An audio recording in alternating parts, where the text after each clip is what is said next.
Hello, dear colleagues. So we apologize for being a little bit late. So some of our participants are asking for 5 more minutes. They need 5 more minutes to complete their work in groups. So unless you mind, can you give us 5 more minutes? Yes, of course you can have 5 more minutes, and we would very much appreciate if you could, bring your summaries then to us.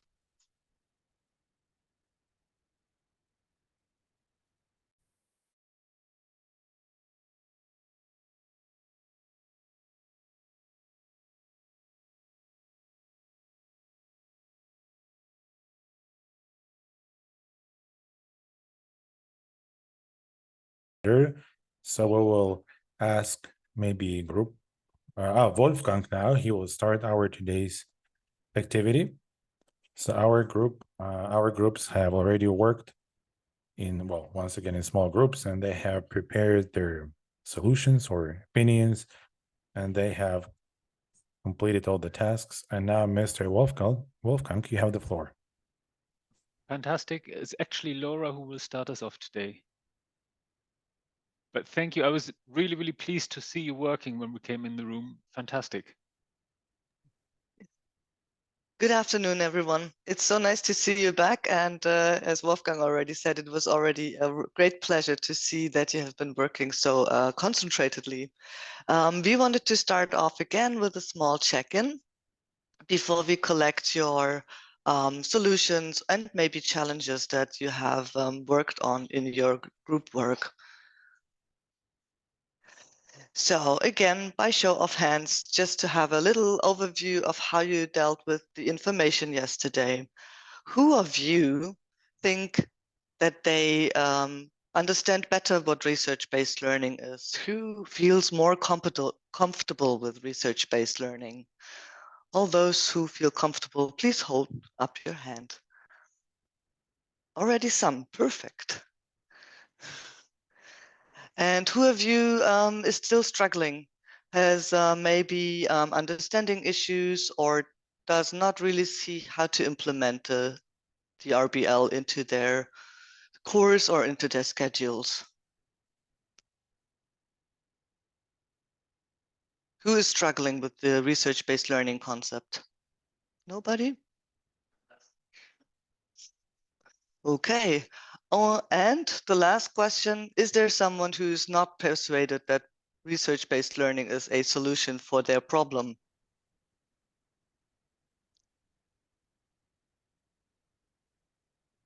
Nobody as well. Perfect. That's very unusual. Yeah. Then, yeah, I wanted to. Maybe those people who are not convinced, they're not here today. They're not in the room. That's true. They just didn't come. Yeah, they didn't come, and that's why we cannot work on their questions anymore. But I'm happy that you are all here and working on. If each group could present their solutions and their challenges and their questions, and we will write them down in a whiteboard so that you can see what we understood, and then we can talk about the challenges, questions, and solutions more in detail. So, machst du das Whiteboard auf? Ja.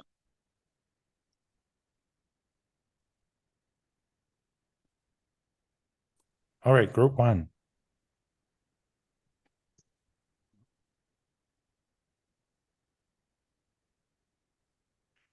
Okay. All right, so good morning, good afternoon, dear colleagues, distinguished colleagues, dear audience. So allow me to introduce the outcomes of our work. So in the beginning, I would like to introduce myself. I am head of the department. This is the Scientific Research Management Department under the Medical Academy. And since I will be speaking today, and then this has to do with my work, that's why I introduced myself. I decided to introduce my department.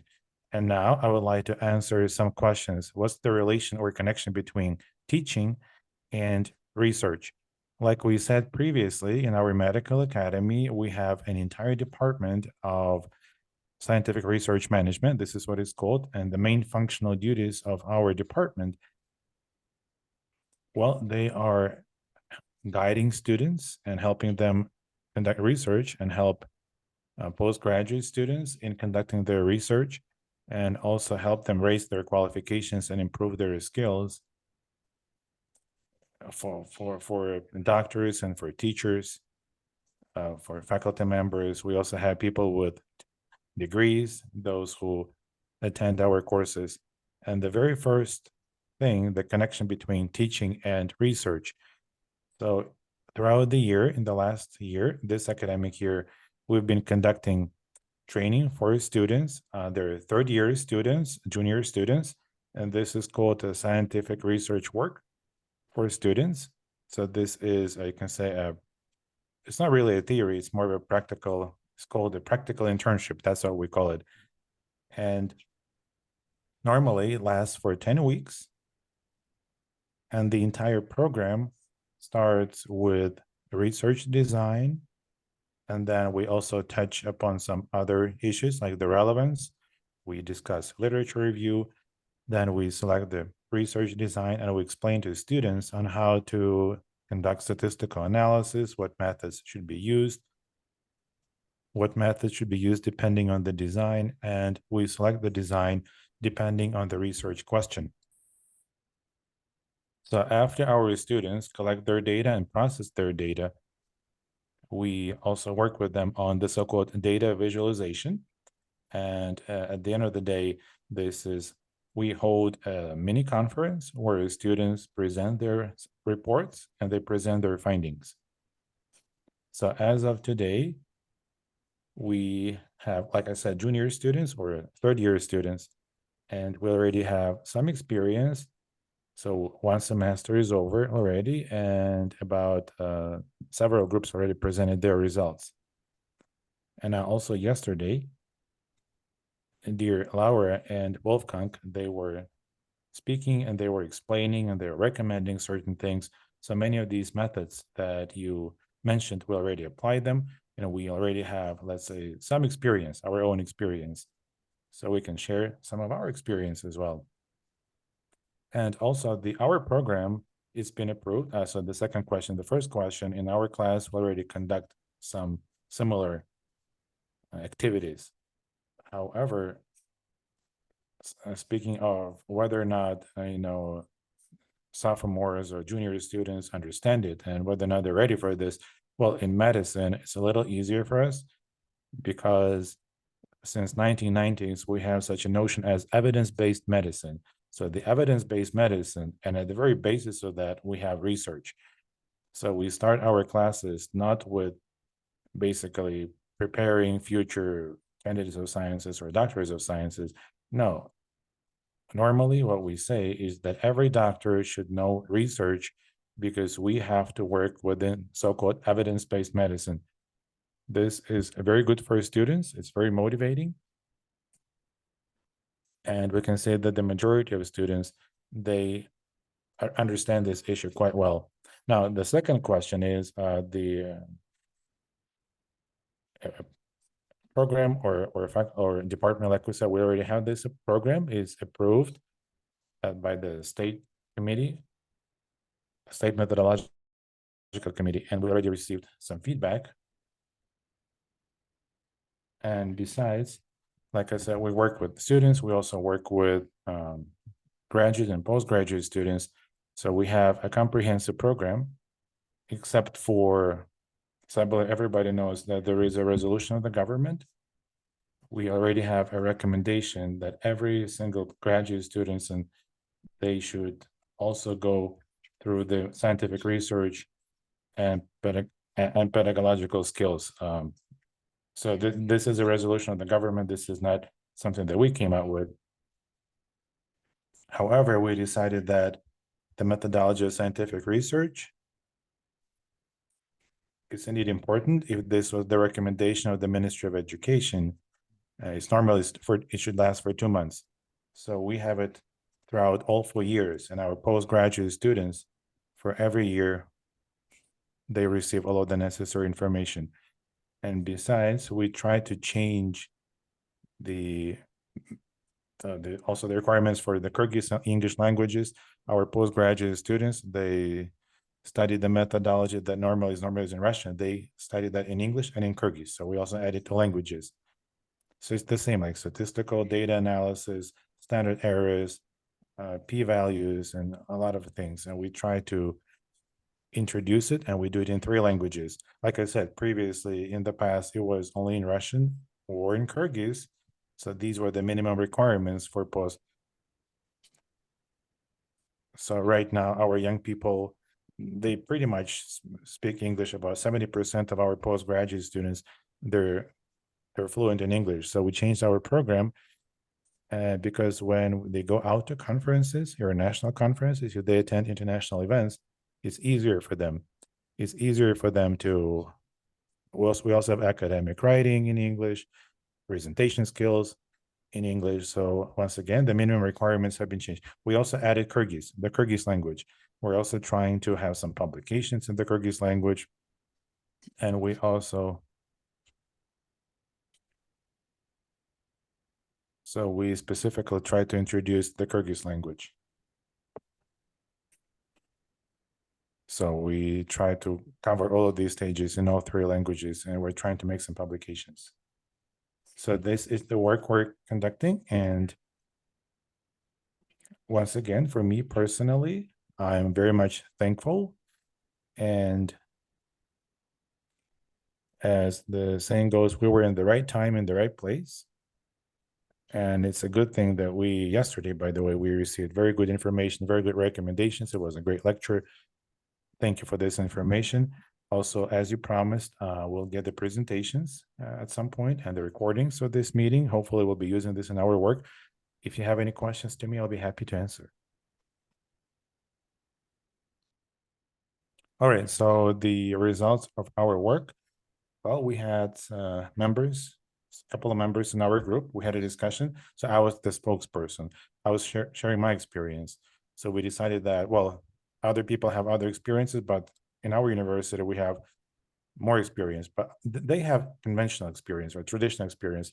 So normally there's no departments are there. And as of now, they're still not using research methodologies as such. The students, I mean, do it themselves, and it's not really as structured as in our university. So since we have more experience, I was designated as a spokesperson. Thank you.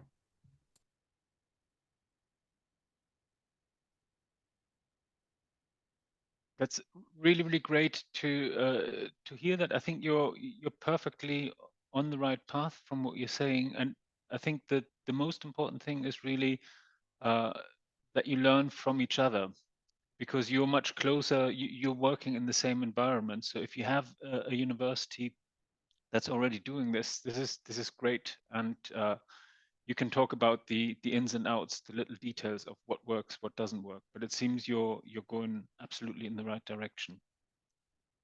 Thank you.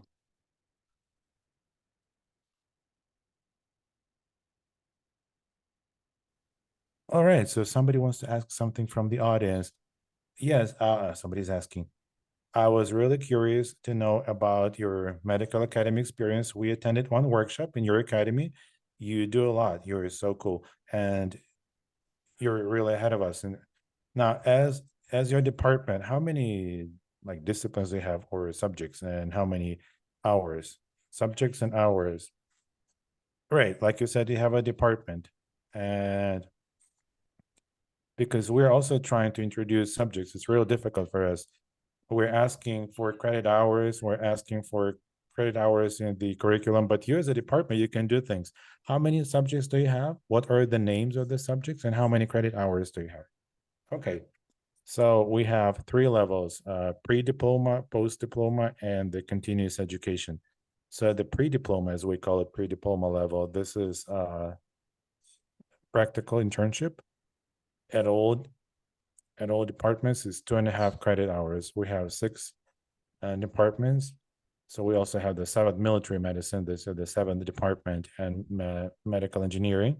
They'll be getting involved, but as of now, 6 departments are involved. And also we have the postgraduate program. And like I said, we have 4 years for postgraduate students. So the first year, we're trying to explain fully the research question, research design, depending on the research question. And then before we approve the topic, we're helping postgraduate students to make the right choice, to select their topic. And then this goes for approval, and then they're back for statistics. We teach statistics, and then in parallel, we have some simultaneous work with the computer science department. They're demonstrating some software, SPSS software, and we explain how this should be interpreted, how data should be interpreted, and how this can be used in research. And at the second year, we have the so-called publication activities. So the entire second year, postgraduate students are supervised by their teachers, and they write publications in Russian, Kyrgyz, and English. And on the third year, we talk about how to design a dissertation, what requirements exist, what documents should be submitted, how everything should be structured. So in other words, this is how we work, and this is a comprehensive program for postgraduate students. In total, it's for 4 years, and it's 2,000 hours. They're not credits, they're called hours. And besides the third direction of our work, this is the so-called continuous education. So when we take our teachers and we train them, we have licensed, and this is a licensed course for 72 hours. One course is the basics of research, and the other one is biostatistics. So our teachers and our faculty members, they also get trained. So this is a training for them. So for students, like I said, one subject. We are a young department. Like I said, we got established 1 year ago. We only have people with degrees and CDC graduates, the Center for Disease Control in the United States. And there is a special course on applied epidemiology. We normally have that in Almaty, in Kazakhstan, and also in Atlanta, Georgia. So we only take graduates of those courses. All right, so one more question here. Okay. All right, so hello, thank you for sharing your experience, because it's a really relevant issue. I'm also from the medical institution. I want to ask, like you said, this is called a practical internship, but where was it? We have the mandatory internship. You have to be an assistant, a family doctor, assistant of a nurse, but then this specific type of internship, how is it reflected in your curriculum? It is reflected in the state standards, and this is our subject. This is our subject, and it is not meant to replace something else. We have an independent 2.5 credit hours, a practical internship, as we call it. All right, and the way I understand, it's like a university component, because normally the state standards is for all of us, right? But in the medical academy, I think you were speaking about the curriculum that you design, and you were speaking about the university level component. So it's your component, right? It's not really a state standard for all of us, a national standard, because yes, they have a special status. The medical academy has a special status. And as a solution for other universities, we believe that this may be as an option, or like researchers and teachers, they may also integrate their research into their taught subjects. Anyway, in the medical academy, how are you working and how is it reflected? So the research carried out by teachers, because science as such, yes, we see it, how it's structured in your university, but in accordance with the topic, do you integrate the research findings into your subjects? And are your students involved in this research within their training modules? Or thank you for your questions. Yes, since like I said, evidence-based medicine, this is the core. So everything we do, it is pretty much based on research. As of today, all of our clinical subjects and the theory as well, they are pretty much based on the research, because medicine is always developing. It's developing by leaps and bounds very rapidly. 2 years ago, the treatment we had 2 years ago, now it's not, it's old, it's obsolete. So anyway, all subjects that we have, they're based on research. This is highly important. So in our country, we have doctors sitting here. So all clinical guidelines and protocols, they are based on research, meta-analysis, systematic reviews, and so on. So medicine without research is unimaginable. It's not that we don't want to, we don't have the right to do medicine without research. And then every professor, every faculty member, when they train, when they teach clinical subjects, so they're guided by research, they're based on the international research. This is what they teach, and they involve students, and they're saying, hey, there is this and that publication that was published out there. So pretty much our students, starting from second year, they hear about international research. Also, at every department, we have some classical student circles, as we call them, student clubs or student clubs.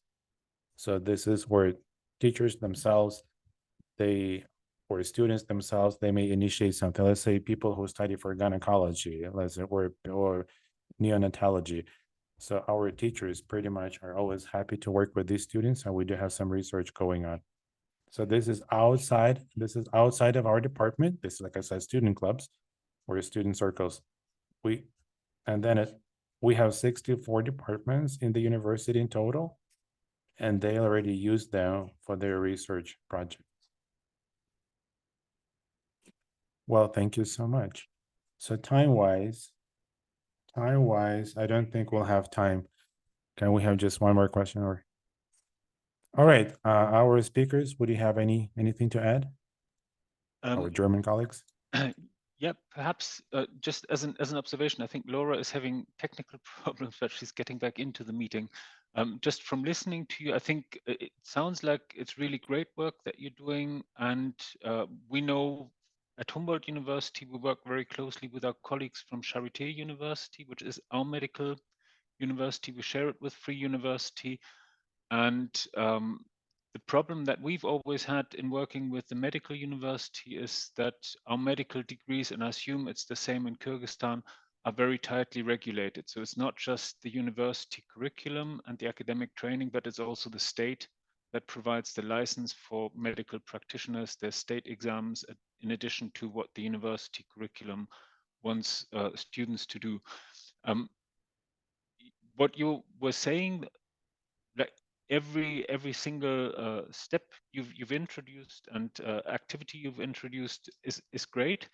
The only observation, and this may be different for some of the colleagues in the room, is that you said you're working at postgraduate level, which is perfectly fine. And research-based learning goes through the entire cycle, and it can't do any harm to PhD students or master students. So it's good, and carry on doing it.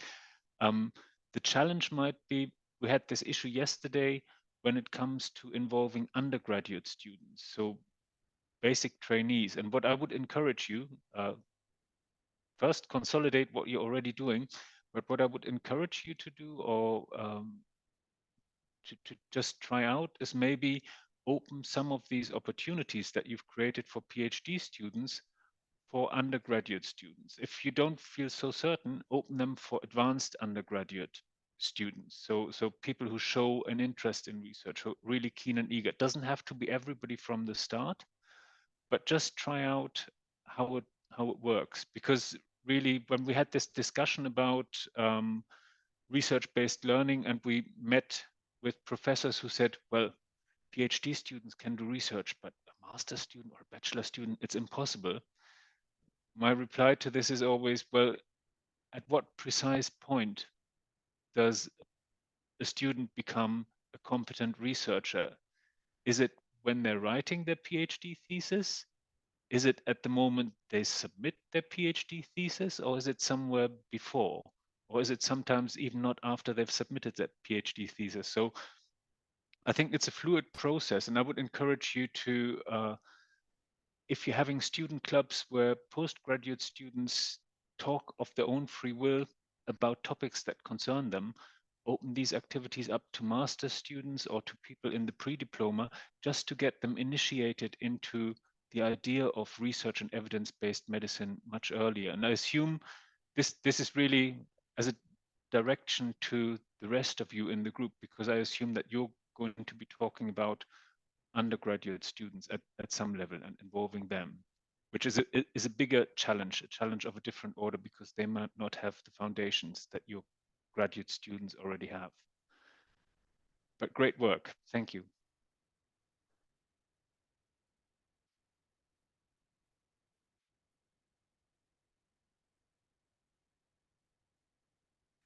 Thank you very much. Now, with your permission, we would like to give the floor to our next group, and we will leave the Q&A for until later. Okay, so group 2, you're most welcome to.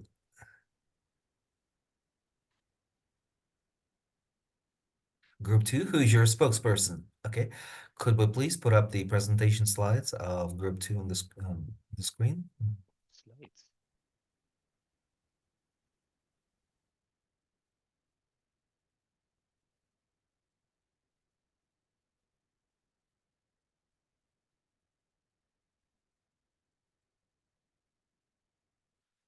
One second, we will put up the screens, put up the slides on the screen very soon.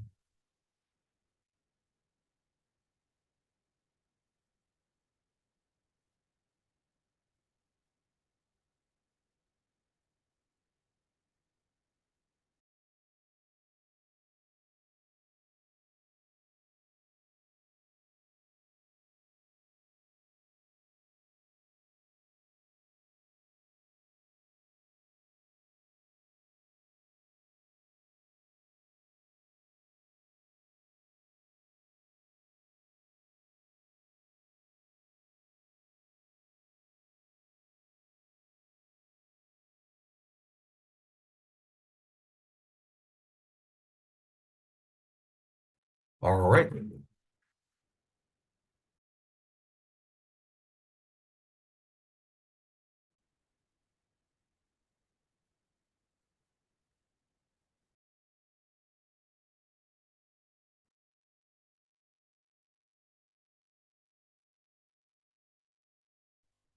All right, so we're group 2, and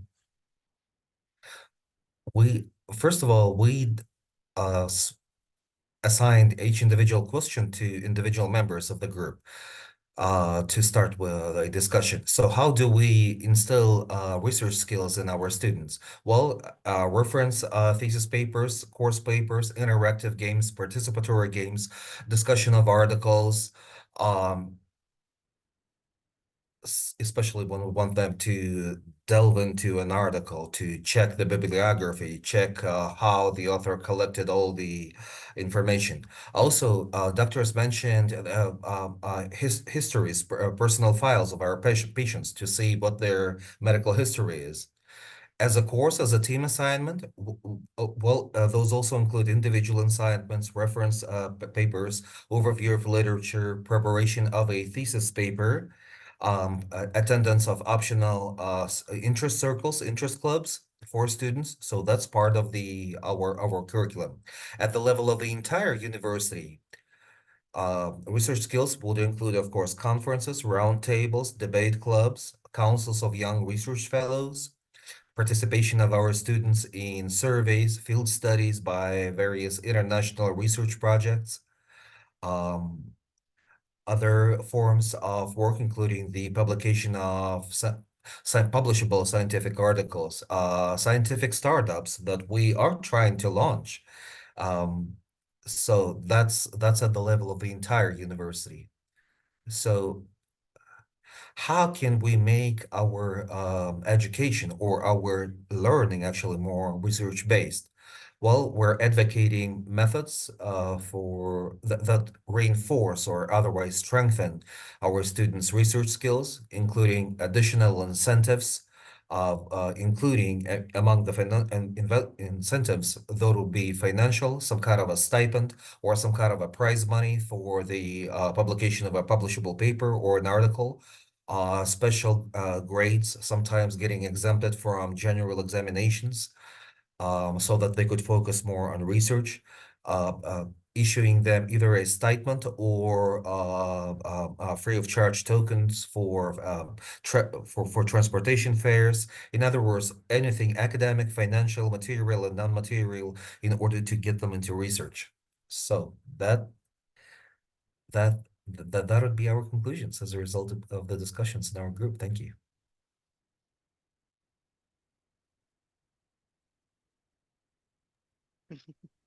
Thank you And so if much. I'm Yeah. sorry, please go ahead. There is an addition here. My name is Berl Shambetova, and I represent the Alato Technical University, a polytechnical. I'm currently an instructor of computer science. I'm also the director of the Institution for Training, Retraining, and Qualification Enhancement in Postgraduate Studies. Let me just very briefly also provide you with another perspective as to how we envision engaging our students into research. Here in our department, in the Department of Computer Science, the so-called qualification paper, the thesis paper for bachelor degree students can vary in form. It could be a publishable paper, or it could be a filing for a patent, sort of a unique projects, unique ideas. Of course, they don't have to secure a full-fledged patent, but you get the idea. So reference papers that could be read by other students, and last but not the least, number 4 would be a classic coursework as a student, as a group project. So generally, of course, with their supervisors, our students individually work on their individual publishable papers. Some of them, of course, file for patents. And some are scored in terms of project implementation, how they said they would coordinate a coursework. So I think this kind of experience could be replicated in other universities. Perhaps other faculty members from other universities would appreciate our example of how to engage students into learning based on research. Any questions coming from the other groups? All right, then let's go ahead and give the floor to group 3, and then we will proceed with a collective Q&A after that. Thank you very much. Hello, dear participants. My name is Jibek Raikulova Sarabekovna, and I represent the Kyrgyz State Polytechnical University. I am a senior instructor in my department,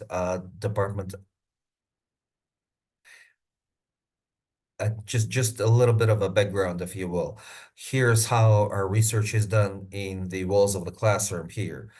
Colleagues from group 2, were correct. Yes, sometimes when we're pitched raw ideas, or we encourage them. Sometimes it's also about providing them with more of the so-called lab time, where we give them more room and more time to work in a group on their own.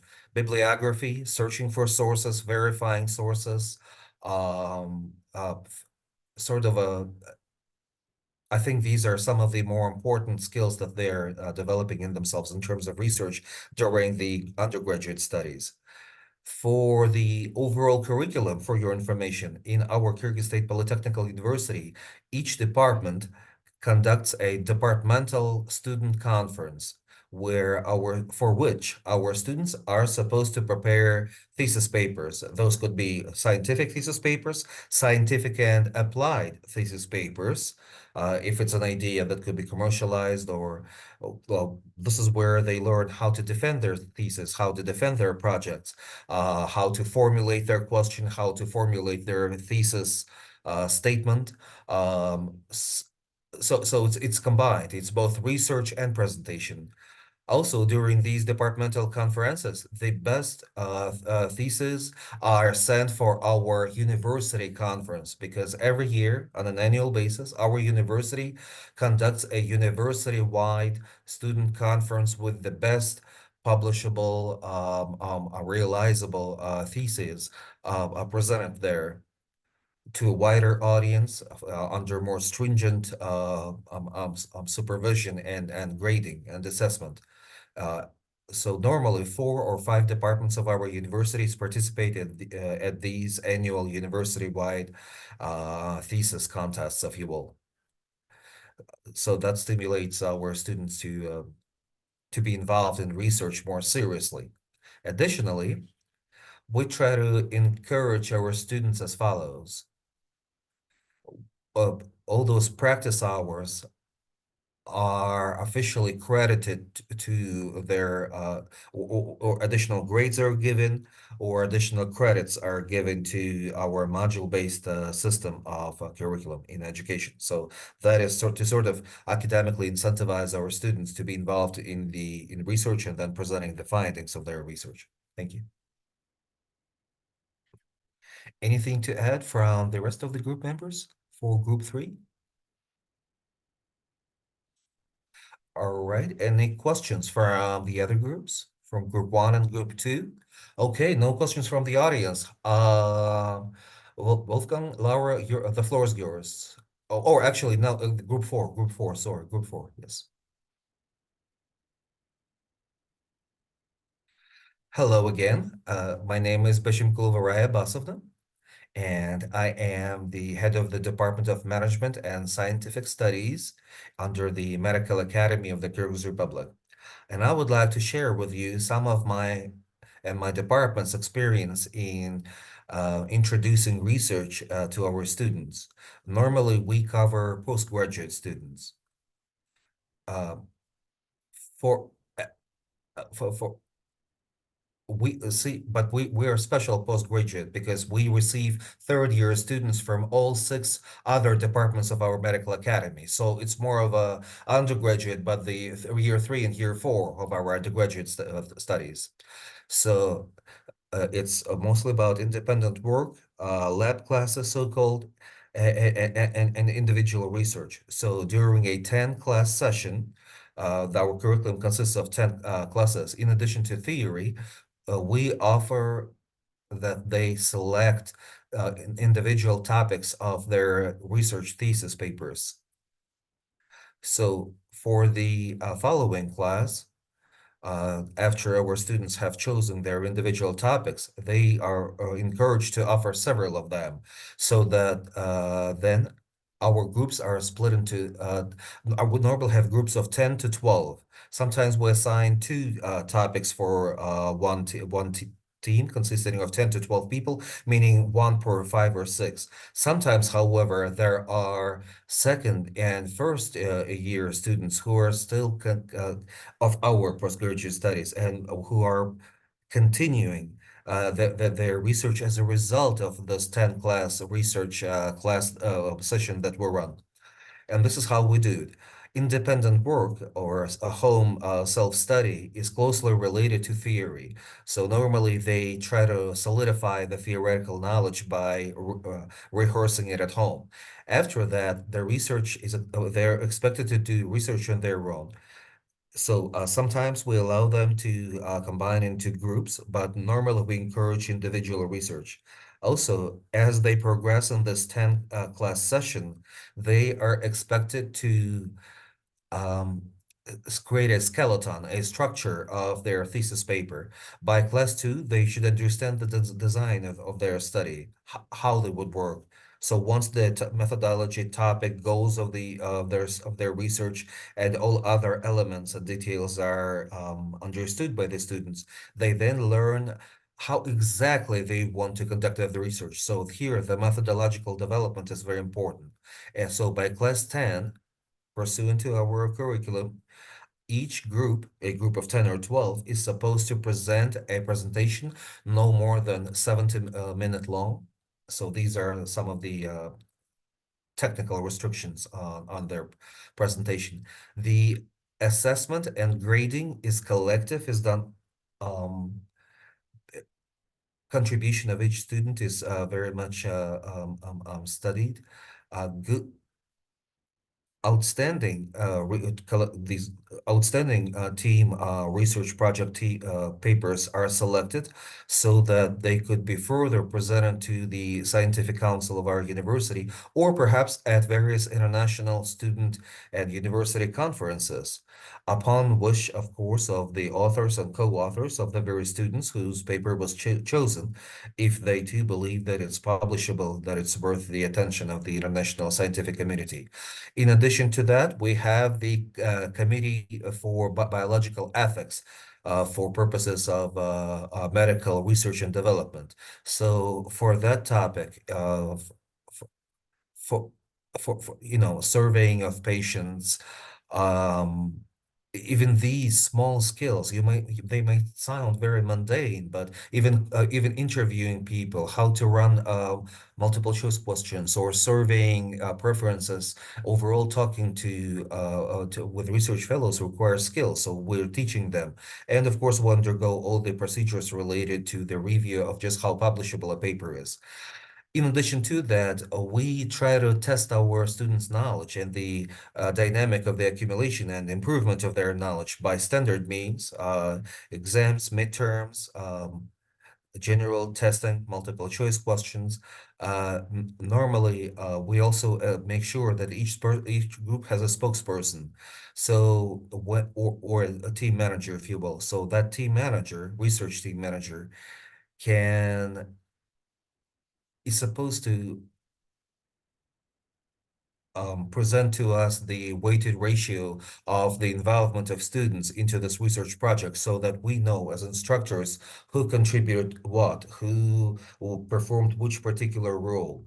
However, that matrix, that table is given to team managers when specific research is required that would demand as the assignment of individual roles and heavy workload, so that we could do sort of a guess via this team manager just how involved every one of the 10 to 12 people in each group was. And theoretical knowledge, we use the credit rating scoring system.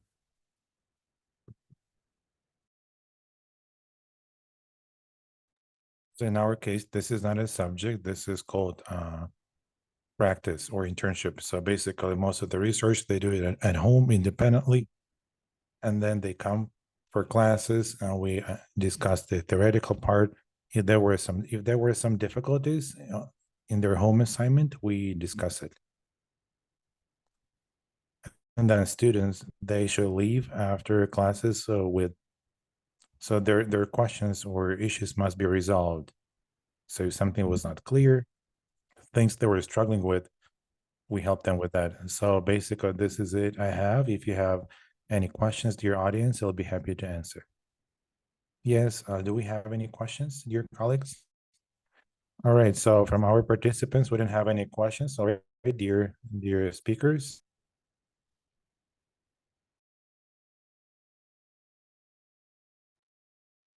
Okay, great. Thank you very much for those presentations. There's lots and lots of ideas in there that I think you can all use. I particularly liked from, I think it was the third group that you said that you were replacing in the assessment, or it's the second group even, you're replacing traditional assessment in courses with research activities, so that you're giving students an option if they work very hard on research projects to submit that instead of sitting an exam or instead of submitting a standard essay. It sounds from what you're saying like you're already doing a lot and you have a working infrastructure for student research. So there's lots of student conferences, there's journal clubs, there's departmental activities, there's university activities. So you've got a whole pyramid or a scale of activities where students can showcase their research, which I think is great. And in that sense, you're probably a way ahead of many German universities. So undergraduate research is a topic here. We have graduate student conferences and graduate sections at disciplinary or subject-based conferences, but not that many university-wide schemes that encourage student research from all over and put different subjects into a little bit of a friendly competition or a match with each other. So this is something that sounds really good and encouraging. I think also on the issue, this is from the first presentation, the issue of language training. This goes back to what we understood our briefing to be, the question of how can you raise your international research profile. For that, of course, it's important that you give students space to practice their written English, their spoken English, their presentation skills. It's the same for us too. If you want to be recognized internationally, it has to be in English. One thought that I had listening to your presentations now where maybe um, you're probably already doing this, but maybe there's an idea for enhancing your the academic writing or the scientific writing part of your work is we've made really good experiences with students actually and also PhD students in our training courses acting as peer reviewers of each other's ideas so that they don't just learn how to write an article and then submit it to an unknown reviewer for review, but they also learn how to take the perspective of a reviewer. I think if you're changing roles, and Laura is going to say something about this for research-based learning generally, if you're changing roles and you're taking the perspective of the person who's examining you or assessing your work, you get a better understanding of what they might be looking for.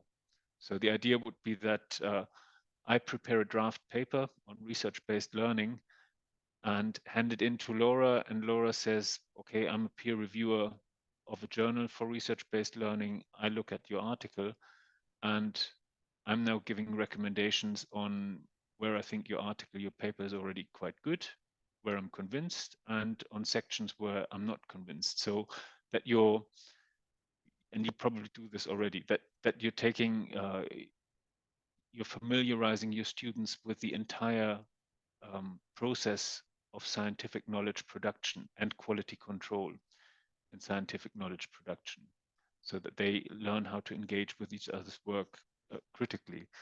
This was one of the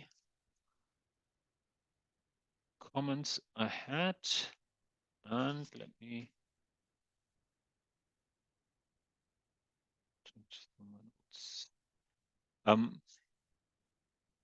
The other thing that I was thinking about from what you said, a lot of your research work or the students' research work at the moment, except for the last example where we actually have group work and students getting a group credit for the work that they're doing, which is good, I think, at one level, but also problematic because students then traditionally start to argue over whether their assessment was fair or whether they have done more than the other student or so.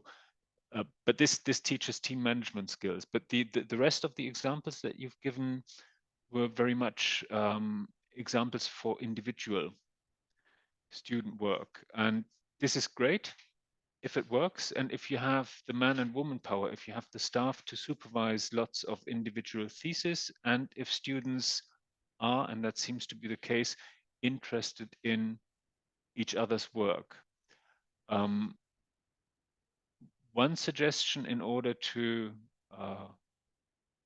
free up resources or maybe make things, create a different dynamic around the research would be to change more or swap more to working on research groups. So rather than having individual students work on individual topics and giving individual presentations, this is, I think, what we saw in the last example, that you have students working as teams solving a problem together, like they will have to in most work settings later on in their life, or even in academia later on in their life. But really great examples, and I'm really, really pleased to hear this. So it sounds a little bit like we're trying to teach you old tricks that you already know.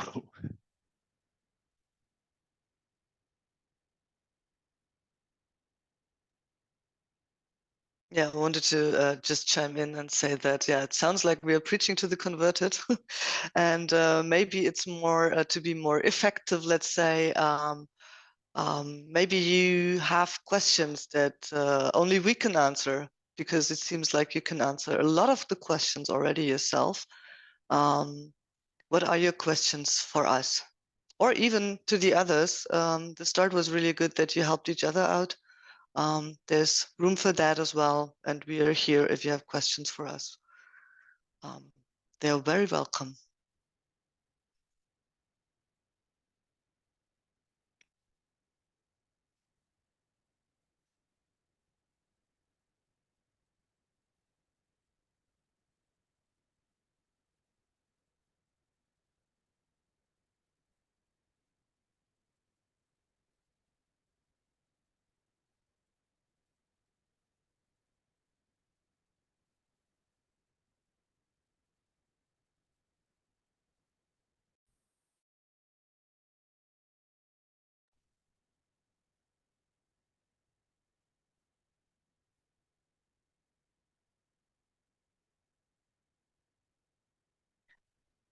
You probably have the same system that the students, of course, have to confirm that they've done it themselves. That's the standard here. The HU does not use a plagiarism detection tool. So in research-based learning, we just assume that the students work together so closely that they realize when someone is trying to plagiarize. In, let's say, all the other courses, in normal courses, it is more often than not the task of the teacher to find out whether there has been plagiarism or not. Yeah. You want to add something, no? Yeah. Maybe AI is a big topic in Germany as well at the moment. It's fairly new, and one of the problems that we have, same as you, is that it's also new to staff and older professors, our older teaching and research staff are less familiar with it than the very young students. So there's an imbalance of skill and knowledge level in handling AI and dealing with AI. Usually from the examples of plagiarism with ChatGPT, we have very few. And Humboldt University as a university adopted a position that rather than banning the use of artificial intelligence in assessment, we want to get to a position where we teach students and staff to use AI tools correctly and use them creatively. They can save a lot of time for all of us. They can automate tasks that can help us find literature, but they also, they might encourage people to cheat. We haven't had that many examples of that, and for now, in most of the subjects where AI is already being used, it's still very easy. Oh, saying very easy. It's not very easy, but it's still easy for skilled and experienced researchers to discover when something has been produced just by AI. So one example would be, Laura already said, in research-based learning, students work very closely together. And particularly if you have them in a group, the entire group would have to make the decision that they all take a big risk by cheating. If you get caught cheating, you get kicked out of university, and that's it. That's your university career over. So by having to convince the entire group, you put a lot of social pressure on people who might be inclined to cheat, and the others might argue against them. From the works that we found in humanities, where actually skilled staff try to get ChatGPT to produce a historical essay, it's very easy to spot the mistakes because AI doesn't actually think, and AI can't cheat of its own accord, but it produces the most likely outcome. So it produces references that if you know your field, if you're an experienced researcher, you know that the name is right, but that person has never written a paper of that title, or a paper of that title has never appeared in that journal. So you can do forensic tracking. It takes a lot of time, but you can still do it. And so far, we don't know of many students who've tried to cheat. So Humboldt's position is that we want to enhance the AI skills of our staff, and we're introducing a staff training certificate that's actually running as of next term for the first time. It's already oversubscribed, so it really is a big topic, and people are curious about it, a little bit anxious about it.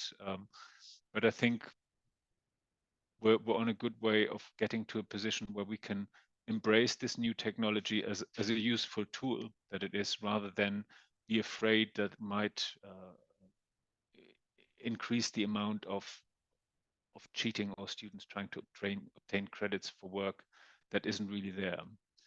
So I think that cheating has always gone on at university. We've had some very embarrassing examples of people who submitted PhD thesis and then got caught years later on. Some ministers even got caught years later on by plagiarism software saying, well, actually, this was just cobbled together from other people's work.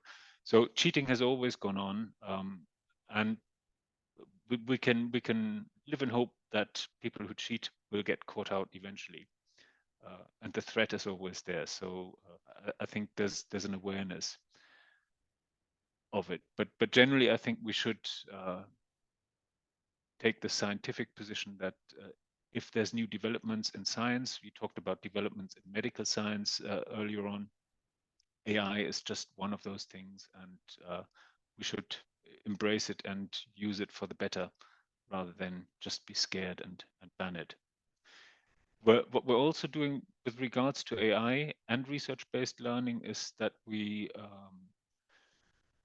trying to use AI or implement AI in our learning environment systems. We use a Moodle-based system at Humboldt University, and the idea is that we're hoping to support the students' independent learning processes when they're, like you said earlier, when they're doing homework or when they're working online in the learning environment, learning management system, that they can do little tasks related to reading or related to course materials or related to data for which they can get automated feedback from a bot, so that that actually their individual learning can be supported by artificial intelligence, that we can identify gaps in their learning, or they themselves can identify gaps in their learning and try to fill up those gaps.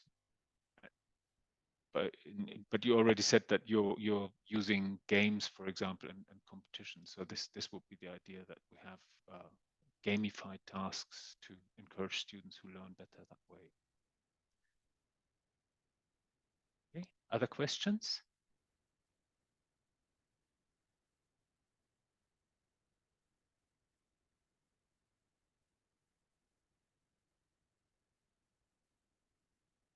All right, so I'm really curious. So what's your opinion at the undergraduate level?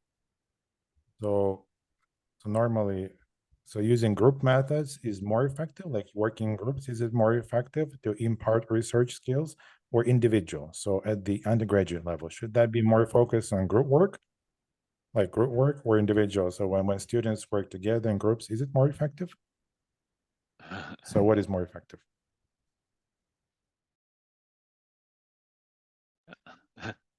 Okay, that's it. That's it. Oops. Somebody's answering already without a microphone. Yes. Now they'll pass on the microphone to her. All right. So we didn't hear that, but the lady started answering already. All right. All right. So yes, Wolfgang, yes, please go ahead. Good. It's a very good question. I don't think there's a straight answer to it. So I think with regards to research training, it depends on what you want to achieve. We've tested, for example, our research-based learning projects that we offered were almost always group works, or had a group component to it, and we measured the outcome of the research competency. We asked ourselves the same question, and we did a classical test. We compared students who took part in our research-based learning program, so who learned their research skills and methodologies in groups, with students who took traditional methods training classes in social sciences, who sat in a lecture, attended a seminar afterwards, read papers, and then took an exam. They all took the same test. And with regards to their research knowledge and their ability to choose the right methods for the right tasks and reason their choice of method, their results were indistinguishable. So they were equally good or equally bad, depending on what the overall standards are. Where we found a difference between group-based research-based learning and traditional individual classes is that the students who taken part in a research project, while they learn more or less the same, some things a little bit more in depth than the students who took part in an individual task-based class, they had a greater research interest, or they had a clearer view of what their personal interest in research was. And they had a slightly greater belief in their own ability to successfully carry out research. Or alternatively, this is also an outcome, and I'd say it's a desirable outcome, students were much clearer about not wanting to do research, not wanting to embark on a research career, because they found it too stressful, too frustrating, too unconcrete, or too demanding. So I think that the question of group work or individual work depends really on what kind of mindset you want to create in the students and what you're aiming at. If you're aiming at knowledge, there's good group work and bad group work, good individual work and bad individual work. It's not the method that you choose, but what we can show for the social sciences, at least for where we did pre and post testing of the students' competencies, is that group work creates clearer results with regards to students' research interest and career choices afterwards, that they know after having done research, they have a clearer view of whether it's for them or not. There are lots of problems with group work with regards to really setting it up. We've had feedback at Humboldt University during Corona when we tried to get students to do group work online so that they had just some social connection to fellow students. If you set group work up badly, or if you don't support the setting up of group work, if I just say, well, if you weren't highly intrinsically motivated academics who've chosen to come to this class, what we've just done with you, we're just saying, well, divide yourselves up into groups of 7 or 8 and work on this task together. This is not actually what we would do with group work if we had you in a live environment and if you were taking a class here. So we would very clearly try to introduce group work and support the process and make sure that we group people together who have similar interests, or that we group people together from different backgrounds if we want an interdisciplinary outcome. So if you don't support group work, it can backfire horribly, and you have lots of students who go, oh no, not more group work, it's terrible, let me just do my own work. Particularly if you do it in compulsory classes. If students have no choice and they're forced to do group work, chances are that they might hate it, and they might just say, well, I'm better off doing my own work on my own and working independently. But the idea with giving them choice and allowing them to come together around a common topic that they're all interested in, this is when group work makes more sense, because that way they can share work, they can support each other, they can divide the tasks up and so forth. And it's also the team training aspect of it. I think one of your colleagues said it earlier, that you're actively learning different groups, different roles in teamwork, different roles in a group. And I would encourage you to occasionally rotate them, that you say, well, one of you takes the minutes, the other one coordinates or moderates the activities. So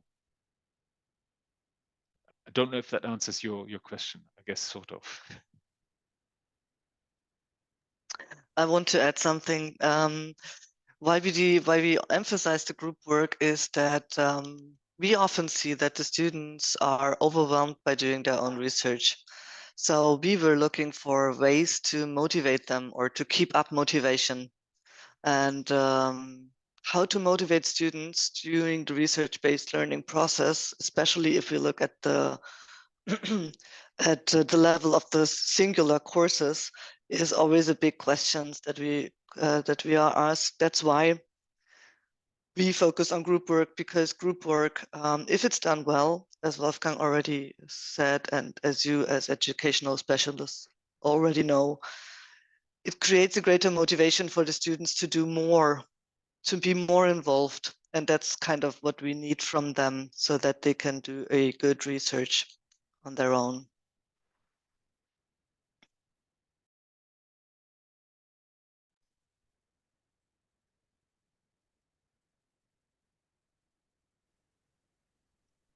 Further questions?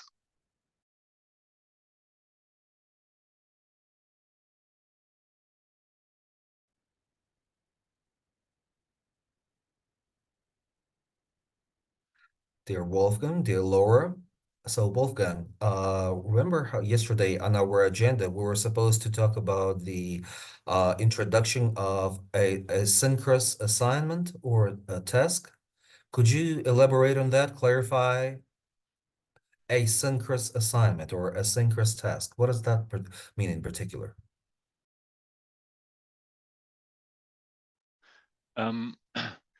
So the, the distinction between synchronous and asynchronous tasks is that synchronous tasks is what we're doing here now. So we're sitting in we're not sitting in one space together, but we're sharing the same time. You're in Bishkek and we're here in Berlin together. And the idea of asynchronous work is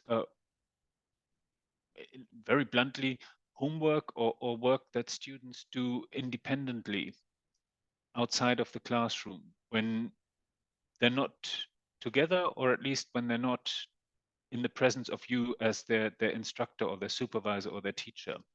So it could be that they're meeting up as a student research group without your presence, and then that's still asynchronous work from your perspective, but of course they're all in the same space and working together. So it's just a way of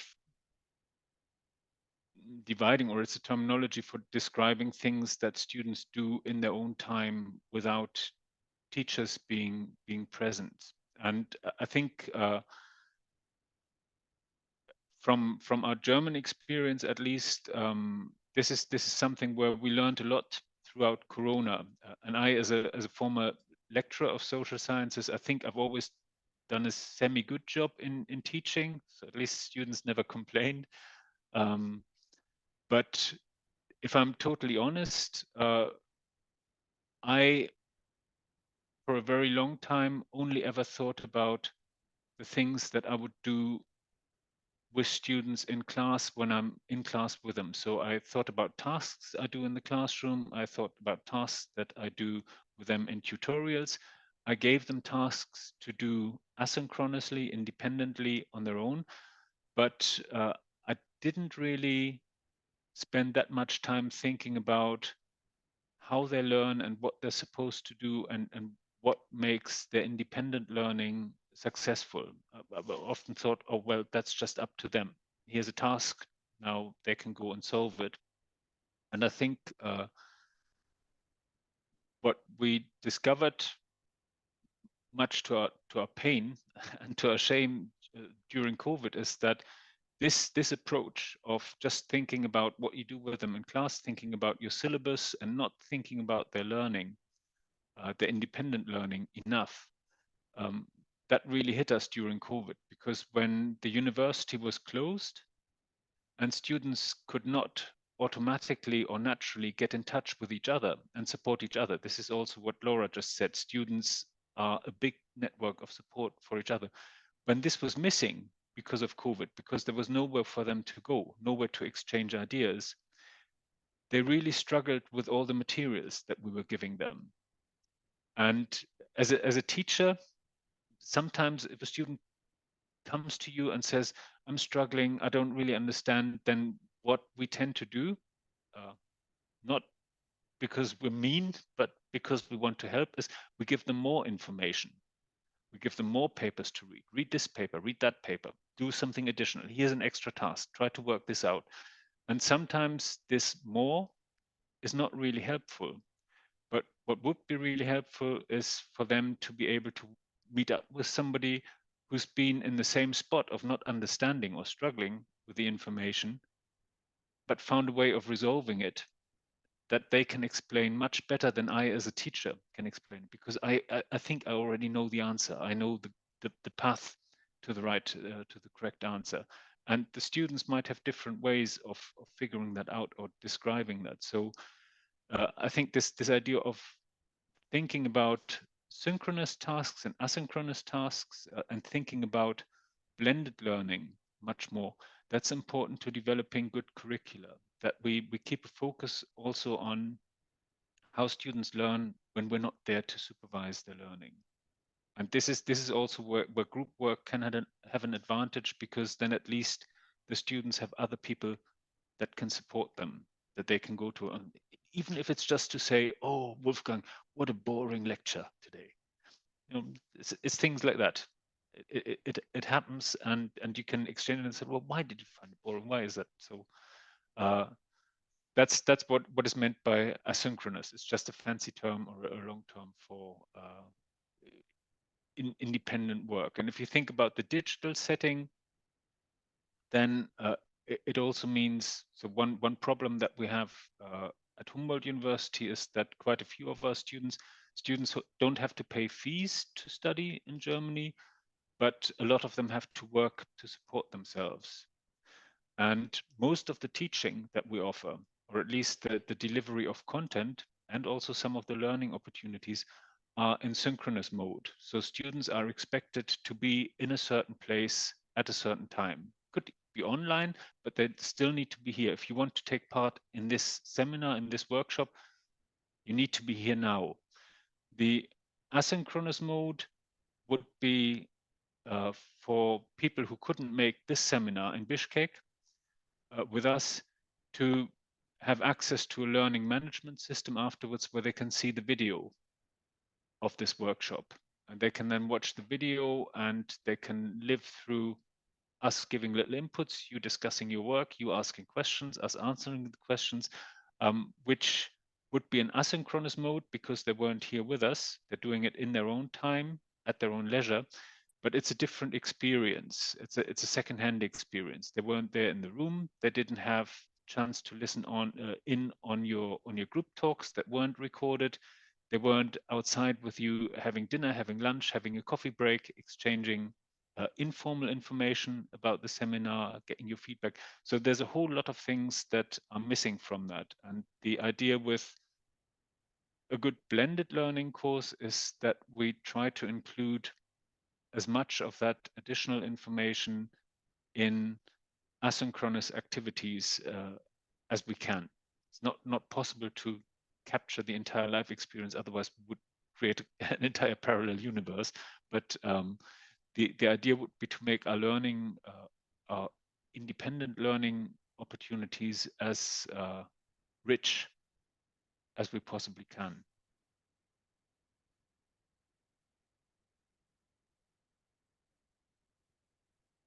Does that answer the question?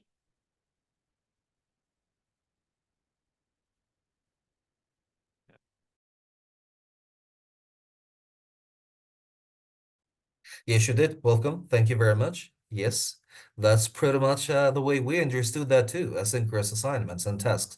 Although a lot of times for us it's a problem, how do we assess their ability to really independently attain or perform an asynchronous assignment or task? So grading and assessment of that process as a methodology, as a technique, as a philosophy needs to be improved in Kyrgyzstan. Of course, we've learned a lot of things, how to control their performance of asynchronous assignments, how to properly grade them.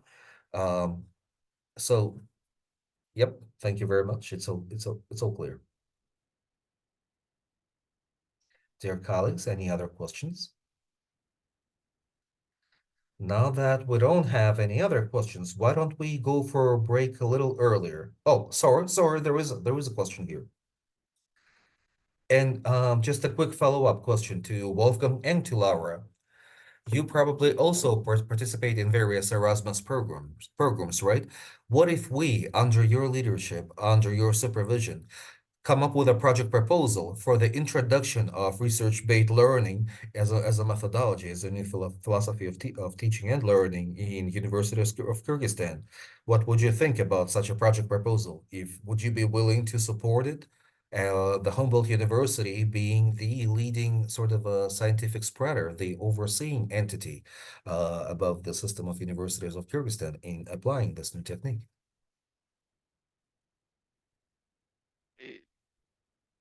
Sounds like an interesting proposal. I don't know if there's any Erasmus people in the room listening. I think a problem from what we've heard from you so far would be that the question is more whether you need our guidance or we need yours. So it sounds like you're doing, I'm sure we don't have the entire Kyrgyz higher education system in the room, but we have quite a few representatives from different institutions here.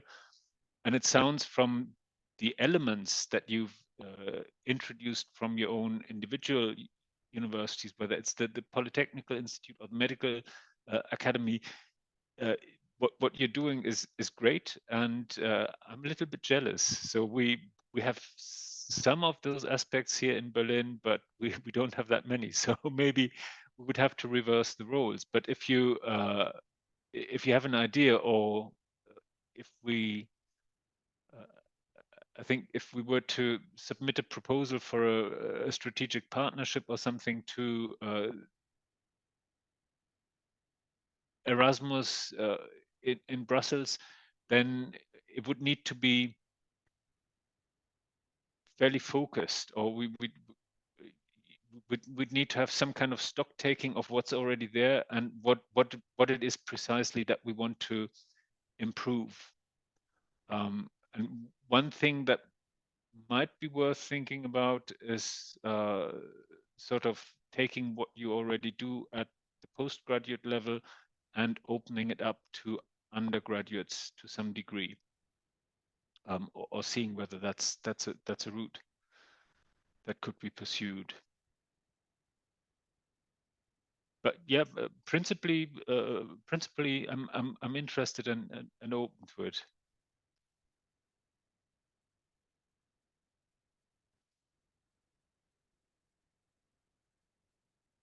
Thank you very much, Wolfgang.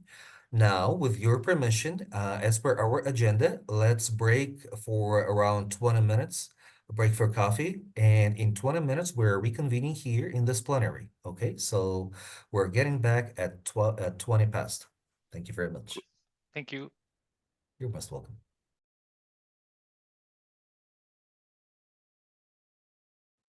All right, dear colleagues. So our time is up and we're about to start our last session for today. And then after that, Erasmus Mundus, I think they will issue some certificates upon the completion. So our speakers, you have the floor. This is our last session. Please go ahead. Welcome back, everyone. I hope you had a refreshing break. My camera is still off. See, we were talking about that I do not have to forget to unmute myself. Now you can see me, hopefully. We wanted to really quickly, because it seems that you are already quite firm in research-based learning and have different ways, or you have found already different ways how you do research-based learning, go back to the course level. Yesterday, we talked at the beginning about the course level, what is research-based learning, and today I want to go back to where are we? And with the research-based learning, just as a reprisal, we are talking about the upper right field, where the students conduct their own research project. If we now look at the course, at one single term, where we have, some of you spoke of 10 classes, some had a course over a whole term. If you look at that, we made our own version of how to describe this course this semester. In Germany at HU, we have 14 classes. And this is one semester. Students go through 14 classes. And we have appointed the different stages of the research that the students are going through to these classes. So we pictured it as a circle where the students at the beginning, they enter the research here up above and identify possible research questions. Then they research the information and develop theoretical approaches that they need for the research question. Then they select and adopt the method that they need. More often than not, they specify their research question and develop a research design that fits, obviously. Then they do the research, so they are implementing the research design before preparing and presenting the results. What is, as we noticed, quite often forgotten is that the students also need in a formal setting to reflect on the research process. That's why we put it here before the end of the whole cycle and as a start for a new cycle, because when you reflect on the research process, you also reflect on the results, and there might be new questions that arise when you think about the old question. And from our experience, we noticed some tips and tricks that we wanted to give you as well. It sounds like you might already know some of these things, but we wanted just to be comprehensive, to bring it to your mind again, what are the pitfalls and what are the tricks to avoid that the students are lost during their research. It is important, therefore, that the students are guided through the whole research process. And as we talked about beforehand, for us, motivating the students is an important topic. So we realized that it's important for them to feel really involved in the decision process, so that they have agency in what they choose to do and they choose how to do it, which means for the teaching staff that they have different roles throughout the research cycle. There are coaches, there are co-researchers, there are project managers. It depends on where you are in the cycle.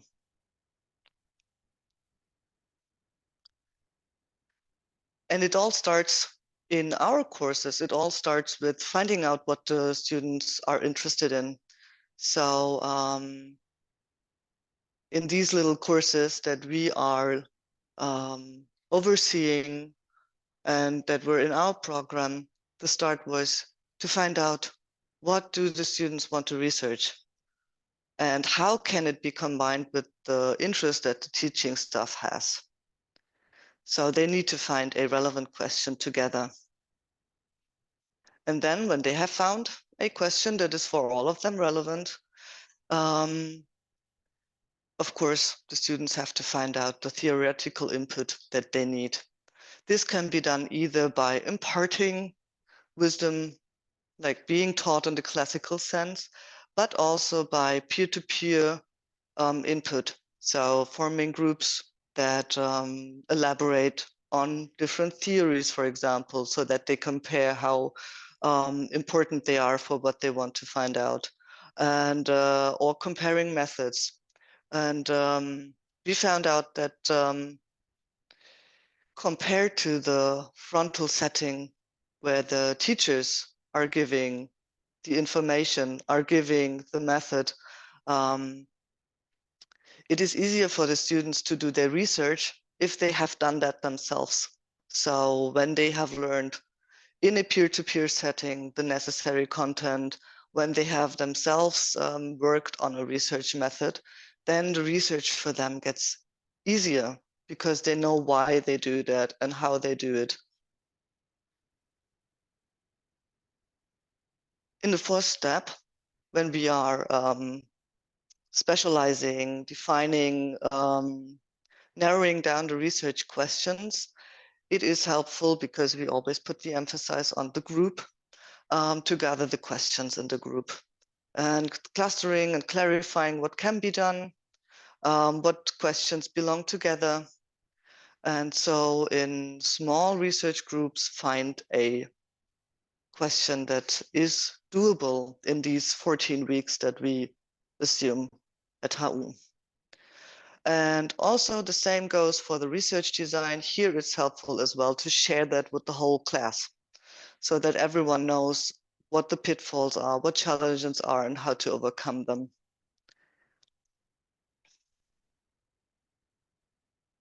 When we look at the implementing the research design, so when the students are actually doing their research, it is helpful if the students know what the other groups are doing. So we have seen in our courses that very often the students are in class, synchronous as we had, in class for the beginning of the semester, where they learn about the theories, they learn about the methods, and then they are left alone to go and do the research. And that's where they got lost, because they don't know, how am I working together with the group on the question? What do I need to do when this problem arises? So that's why we say agree on milestones. Milestones are always really, really helpful to keep up motivation, because then the students know, yes, we have done that, we can check that.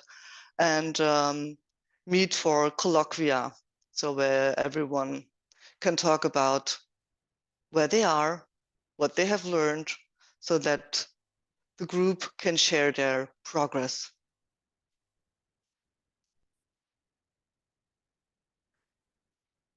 We have said that yesterday, that we call the research results, we call it the final product. And with the final product, we want to enable the students to do less work, in a sense, by at the beginning of the course already deciding what are we going to prepare for the end. Some of you have these student conferences where they present their theses or dissertations. And this is, for example, one thing that they work for, and where we would say, if they want to present it at a conference, their research result, they need to know, how does a conference work? How long are the presentations? What is the structure of such a presentation? So if you know that at the beginning, and if you as a course already agree on this is going to be our final product, then you can prepare the students better. And the students can, during the course, during the semester, work on preparing their final product. And that way we can minimize their workload.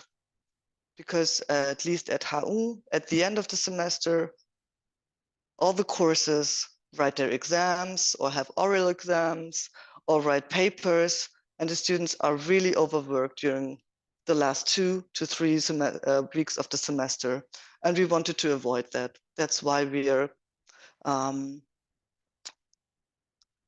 putting the emphasis on start early with the work and maybe finish earlier. And as I already said, feedback and reflection. In research-based learning, this is what the studies have shown, that when the students are informed and they know what they are doing research-wise, then it helps them to increase their research competencies. So incorporate for feedback and reflection sessions during the semester. Talk about how the research progress is going or went at the end of the semester. Here you can change things. One of those milestone meetings, for example, is one place to do that. You can reflect on the learning progress, where the students can see what they have learned and talk about what they need to learn, so that you can adjust as a teacher. I'm talking to you as teachers, so that you can adjust the rest of the semester, the rest of the classes, to cater to their needs. And that they reflect on their role is also important, and that you as a teaching personnel always reflect on your role, that they know, how am I in this whole concept? What do I need to do more? Am I the one in my group, for example?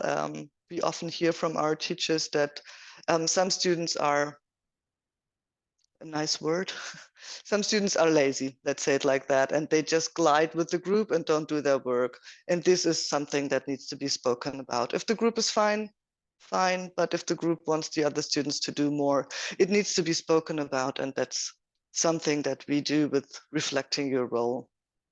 And if you do that during the semester, during your classes, then it's beneficial to the outcome at the end where you assess them. Some of you assess the students individually, but also for the group work, it's important that everyone is fine with the assessment they will get at the end.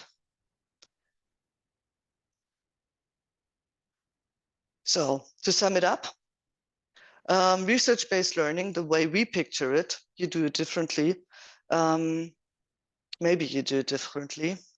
It takes time. The students need a lot of time. They have a big workload when they do research-based learning. So we need to distribute the workload. Research projects, of course, can fail. We have this opportunity as our courses were mostly extracurricular, and the students did not have to perform to get an A or credits. So it makes sense to change your assessment. And if you do it in a group and not as an individual research, it is easier for you as teaching personnel to grade, to assess, because then you don't have to read, for example, papers by 20 students, but you have 4 groups. And when they do a presentation, it's less time consuming. That's what I said. And if you have any questions, you are welcome to put them now.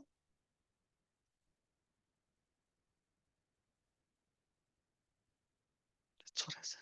Yes. You will get the presentation. If there are no questions, we will look now at the curricula aspect.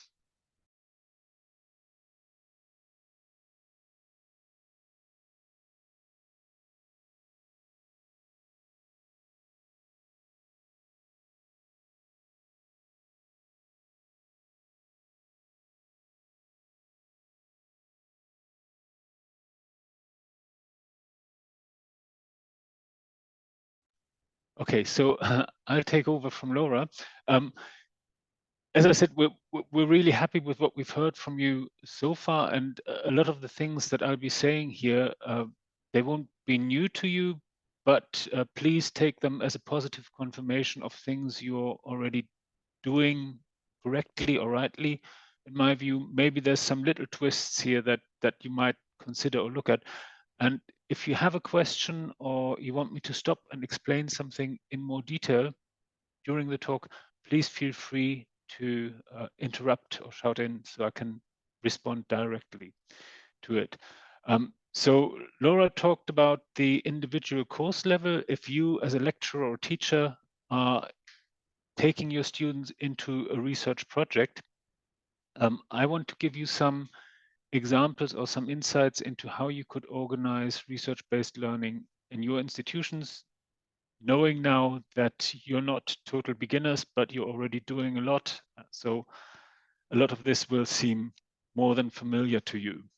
I wanted to start though with a slightly different take, an overview produced by Isabel Huey from Kingston University in the UK in 2017, who basically says the same thing that we've been trying to show to you with the model by Jenkins and Healy and Jenkins, and with our extended matrix on curricular planning, where she makes clear what research-based education is aiming at. And the idea here is that on the one side, you have research-led teaching. This was our initial question in the first session yesterday, where you said, well, yeah, but students need to know the foundations, they need to know the basics. So research-based education means teaching is okay.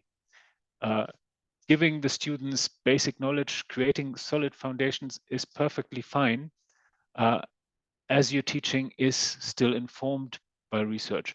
But research-based teaching or research-based learning, as it takes place here in the middle, then aims at different steps from the student's perspective. So the first step would be to create space for your students to actively acquire knowledge and to actively develop their competences. So they're not just being taught, but you create some room in your curricula where they can practice methods, where they can discuss theories, where they can come and ask questions about readings you've set them and so forth.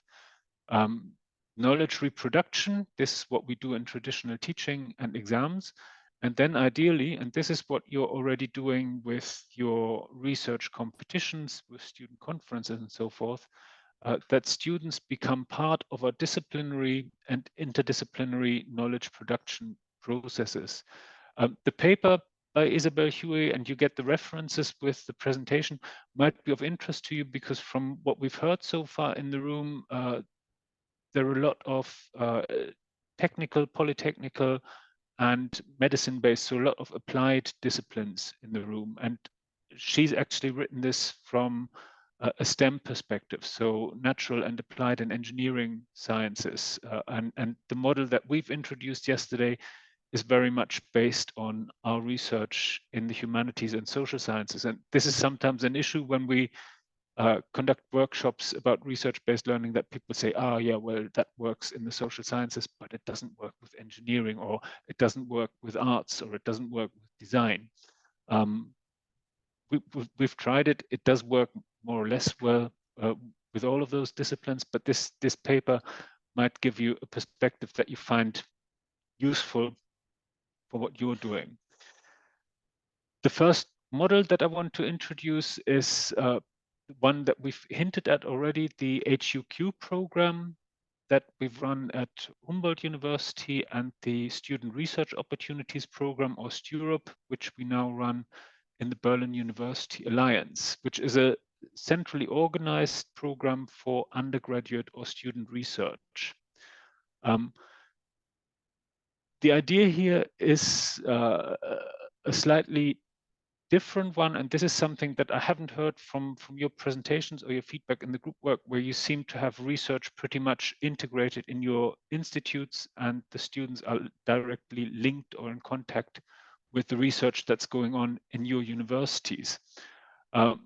In Berlin and at Humboldt University, one of the problems that we have, or one of the problems that we identified when we started our work on research-based learning, is that a lot of research takes place by staff at Humboldt University and at Humboldt University that students never get in touch with, that students never get to see. So our curricula, as we said yesterday, are research-led, they're research-informed, and they also contain elements of research-based learning.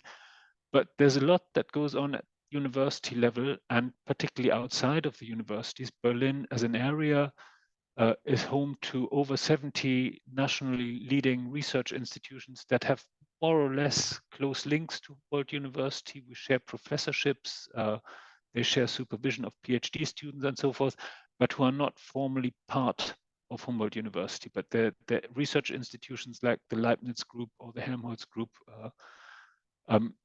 in their own rights, slightly independent from the university system. So one of the challenges that we had in 2012 was the question, how can we use this research expertise? How can we use this this vast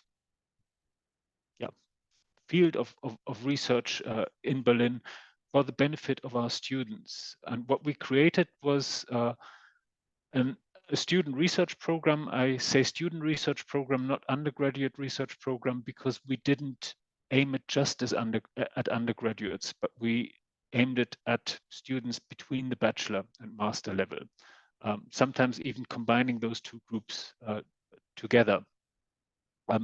This is quite a common thing in North American universities. They have it in the STEM sciences and increasingly in the humanities, and had good experiences with these undergraduate research programs for a long time. What we did with these research programs is that we approached the research institutes. We asked them whether they had any ongoing research projects, third-party funded, and whether they had staff, usually PhD or postdoc students, who would be interested in leading a group of student researchers on an aspect of their research project that they wouldn't otherwise be able to cover. So something where the project management or the project team had already decided, oh, we would love to do this, but we don't have the time or we don't have the manpower to do additional experiments or examine these sources or develop something here. And the idea would be that under the supervision of a junior member of research staff, we would find some students from Humboldt University who would then take part in this research project. Now we use a little trick. I think if we approached these institutes about teaching, if we'd gone to the project leaders, the senior investigators, the principal investigators in the research projects and said, well, do you want to lend us some of your staff for teaching at Humboldt University for 2 hours per week? Then I think the immediate and correct answer from their role or perspective would have been, no, of course not. My staff are research staff, we're a research team, we do research, and we're not interested in teaching at Humboldt University. Thank you very much. So let's carry on with our research. But this is actually one of the interesting things about research-based learning, that even from the junior staff, from the PhDs or postdocs perspective, research-based learning is not just about teaching and it's not just about research, but it's also, or it can be also, about developing your leadership skills as a researcher. So when people apply for postdoctoral grants in the German science system, quite often the next step up from an individual postdoctoral scholarship is a junior research group leadership or a principal investigatorship. And the PhD students and the postdocs that we approached were very quick to see this, that they could say, actually, this might be good for me. The idea of being able to translate part of my research into a student project and leading a student research group gives me experience in what it means to be a team leader, what it means to lead a research group, to organize a research process with relatively inexperienced members of staff. And I can then use this later on when I apply for a research group leadership.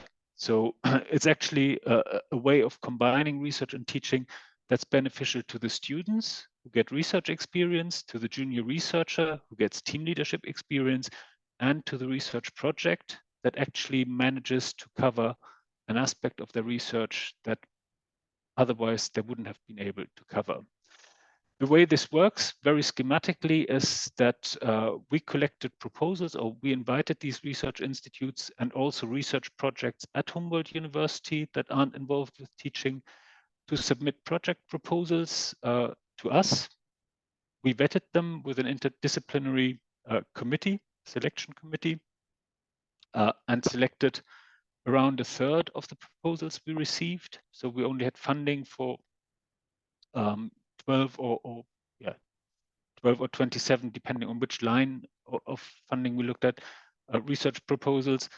We selected those, and then the members of staff we selected, the junior researchers we selected, or the students we selected, received training in research-based learning. This is pretty much what Laura did in a very quick and abridged way with you just now.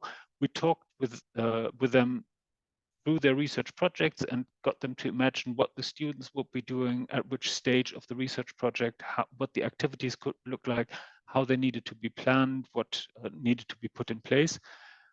Then we developed these teaching plans initially, or research plans, into actual research projects, and then went on to the institutes to select the students that had the necessary skills or the necessary interest to work in these research projects. And we had a whole range. Laura showed you some of the results yesterday from our student-led research projects. We had a whole range of different projects. Some of them were very low in their requirements, the entry requirements for students. Some of them had very high entry requirements. So if you're working, I don't know, on a research project on fiber optics or new coatings for fiber optics, then the students need to have basic prior knowledge of what is involved in the research topic. You can't just come in as a total undergraduate, no knowledge, and start on something that's methodologically and technically advanced. Also with lab time at Humboldt University, and I heard this from your presentations earlier, is something that's very precious. So particularly in the natural sciences, the projects could select which entry level the students would have. Okay. We also invited calls or ideas from lecturers with individual research projects, and this might be new. This is probably the part that we haven't talked that much about, from students at master's or undergraduate level who had an idea for an independent research projects. Typically, this needs to be said, is that the natural sciences tended to go for the top approach, so the Q teams, as we call them, or the ex-research groups, as they're now called in the STUROP undergraduate research opportunities program, which are led by doctoral or postdoc students. We had the Q tutorials that were led by students who came up with a research proposal. And because we're not disciplinary experts, I'm a social scientist, I can't possibly say whether something that's proposed in medicine is ethically or methodologically or scientifically correct. So when we received proposals from students, we asked the students to get the support from a senior member of their department. So we had a professor from the discipline that they applied from look at their proposal, and they needed to say, yes, actually, this is a good proposal. It makes sense. It doesn't repeat what we do in the ordinary curriculum, but it actually is a useful extension of what our students do. And I think this is of interest. Our students will benefit from it. And if the student leading this project runs into trouble, they can come to me and ask for advice. So we basically covered our bases and said, okay, we have a voice from the discipline that says, yes, this is okay. And we also have somebody who says, and if it goes wrong, I will try to help fix it. In the 10 years that we've done this, I think this happened once, that students had to go back to somebody and say, we're stuck. It's not working out in the way we imagined it. So can you please help us? Other than that, mostly they didn't need to go and bother their teachers. So this is a centrally organized undergraduate scheme, which basically works like a marketplace. We invite tenders for projects, we train the staff conducting the projects, and then we match it up to students in the subjects. The most important part of it is that this is all in the curriculum, and students, we have a fairly large sector of so-called elective modules, which students can choose freely. And most of these Q teams and Q tutorials were based in the elective sector. Some of them were social sciences, for example, where we worked very closely with teachers. They also introduced Q teams and Q tutorials to replace their regular research activities in a methods module. So we got curricularly much more integrated than in other subjects. A second model that I want to introduce is project modules at subject level. I think so. This example that I'm thinking about here at Humboldt University is from the Department of European Ethnology. And Laura talked earlier about the idea of sort of group work and having unassessed work. So students not being marked for, or students being able to freely explore the entire research cycle without the fear of their final mark depending on it. What the Department of European Ethnology did is they introduced in the last year of the bachelor degree a so-called project module. So in the second year, at the end of the second year, the students have a common methods course where they're basically exposed to the array of different methods that are used for field work, for empirical research in ethnology.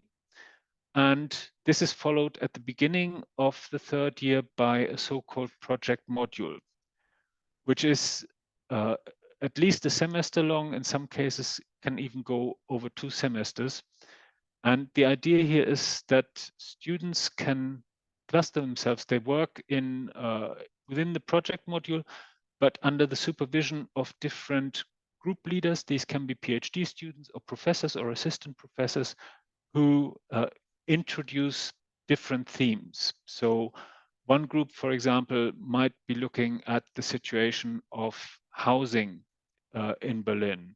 Another group might be looking at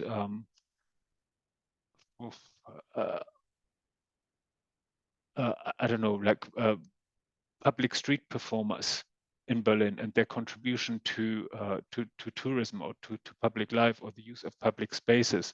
And another group might be looking at, I don't know, political protest in Berlin or sites of political protest. So you have different lecturers coming in with different themes and taking a group of students who will then choose this theme or choose the group that they're working with according to either their methodological preference. If one of them says, well, actually, we're going to focus on interviews. The other one says, we're going to focus on observation. The next one says, well, we're going to do something with oral history. Use other sources so that they can specialize either methodologically or by subject, however open the lecturers or supervisors are to this discipline. The interesting thing about this is that within the project module, all assessment is formative. So Laura said that don't assess if you don't know whether a research project is going to be successful, then you can't assess the outcome. You can't assess the end product, but you must assess the learning process, because whether there's an end result to the research or not, learning definitely takes place and different steps of the research cycle are being taken and maybe not completed, but you can still learn from the experience of non-completion. So the idea is that the project work itself is not assessed, but students are encouraged and invited to reflect on their research process, to collect data, gather data collectively as a group, and then out of these, the field work that they've done, produce individual student dissertations. The big advantage from the perspective of somebody who's supervised a whole range of different bachelor dissertation theses is that if you have students coming to you with individual dissertation proposals, these might be hugely different. And students may take an extra step or may need extra encouragement to be interested in the research of other students. You may know this from yourself, from your own experience at conferences. There are always some talks or presentations that are very interesting.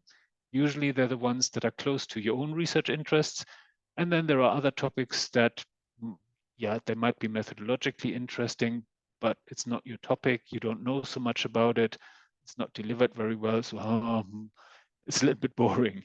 So the trick by clustering the students in themes and getting them to conduct fieldwork together, to produce data together, and then getting them to select out of the range of questions, out of the range of data they collected, to collect one tiny little individual topic, is that they're still interested in each other's works because they're working from the same base. They share a base of knowledge. They've created data together. And what they're now doing is they're specializing in the interpretation of a particular aspect of that data. So usually right to the end of the dissertation process, what works very well in the Department of European Ethnology is that the students are intensely interested in what the others are doing, how they're getting on, because they share the same problems, they share the same difficulties in processing the data, obtaining the data, analyzing the data.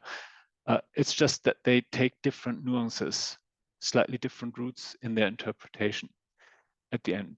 So this is embedding research-based learning at the subject level. And it sounds to me like a lot of you are doing that already, at least at postgraduate level.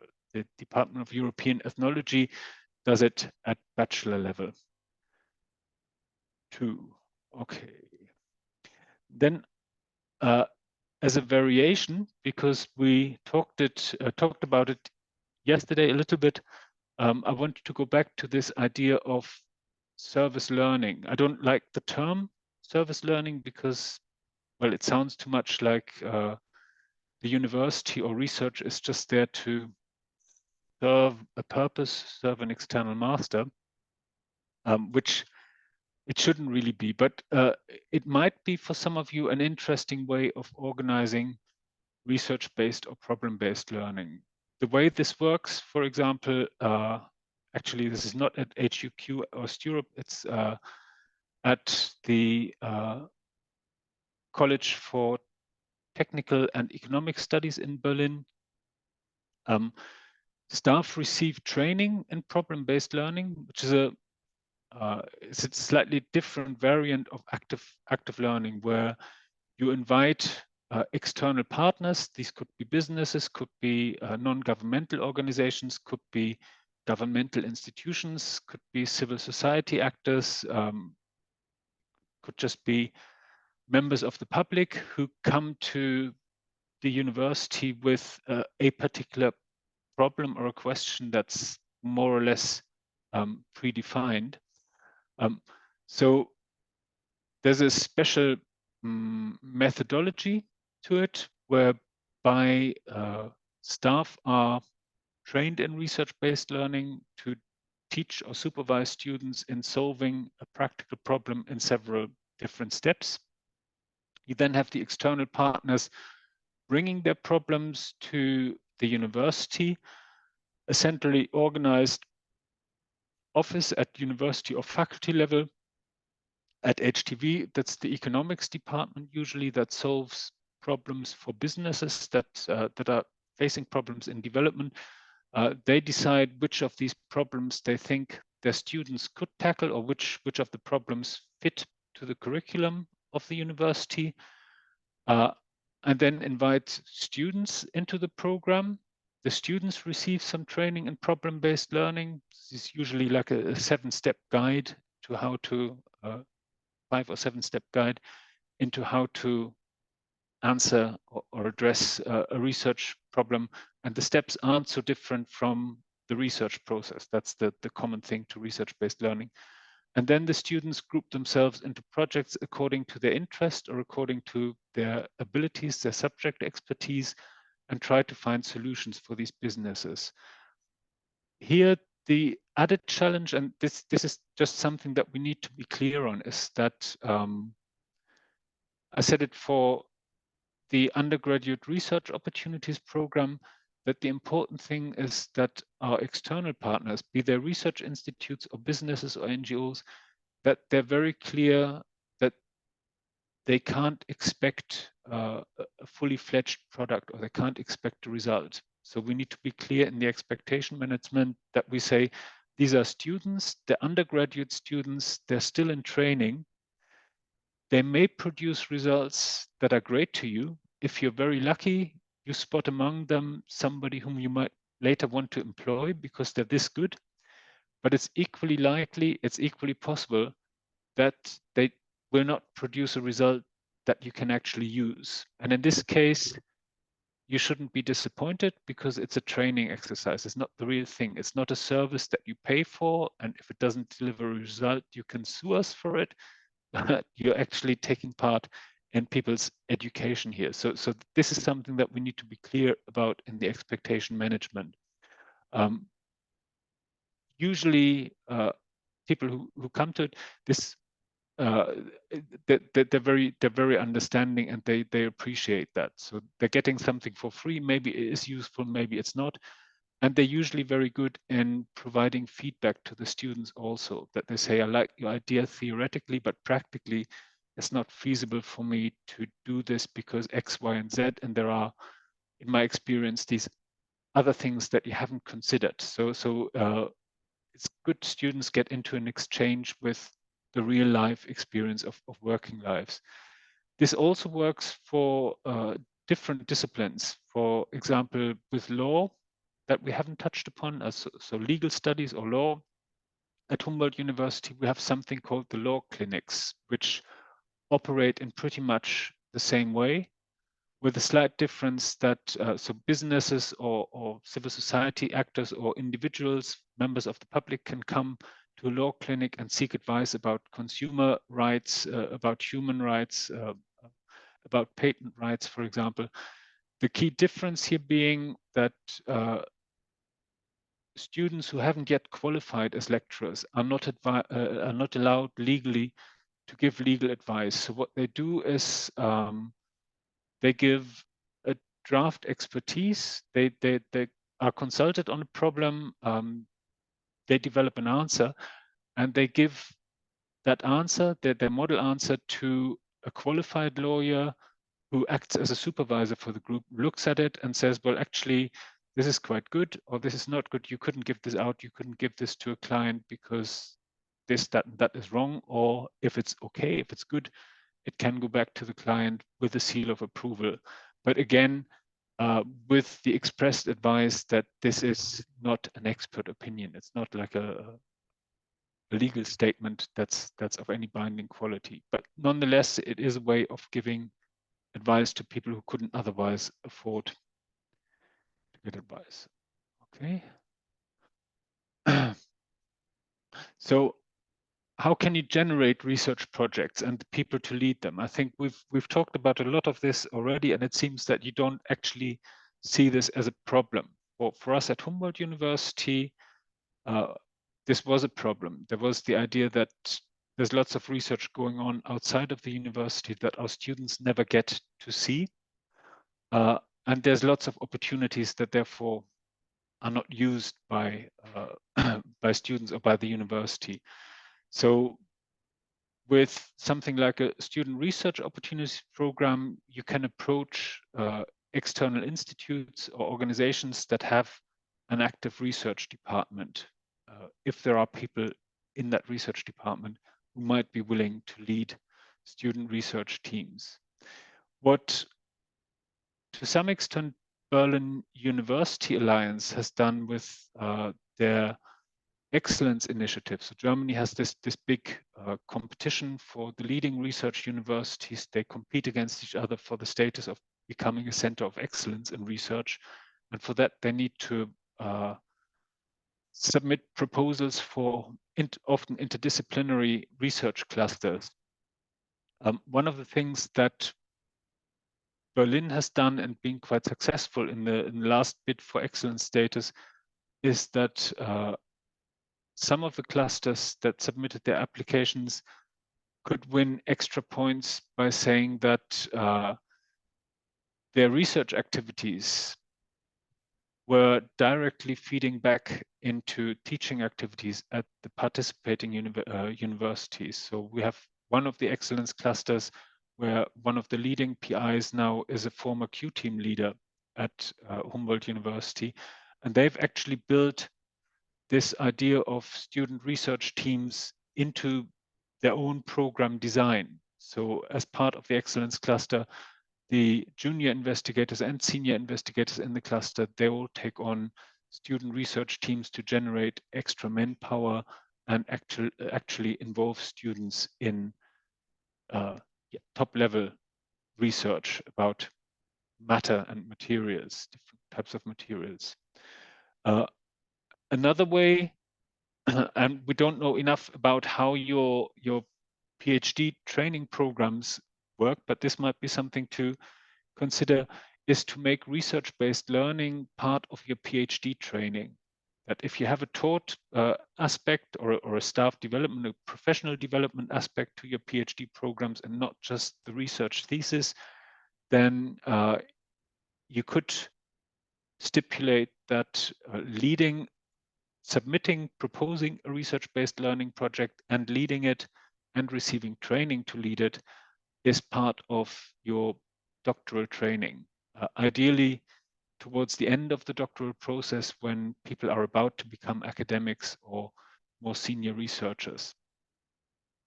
Call for student projects, I already talked about, and this is something where I think that there might be scope in Kyrgyzstan to do more, but it's also the most unusual part for activity is to launch a call for student-led or student-initiated research projects. We've heard lots of examples from the medical academy and from technical universities. Maybe this is also something that might be of interest to humanities and social sciences. We made good experiences in Berlin, had a good feedback and good take up of these calls from those disciplines. Okay.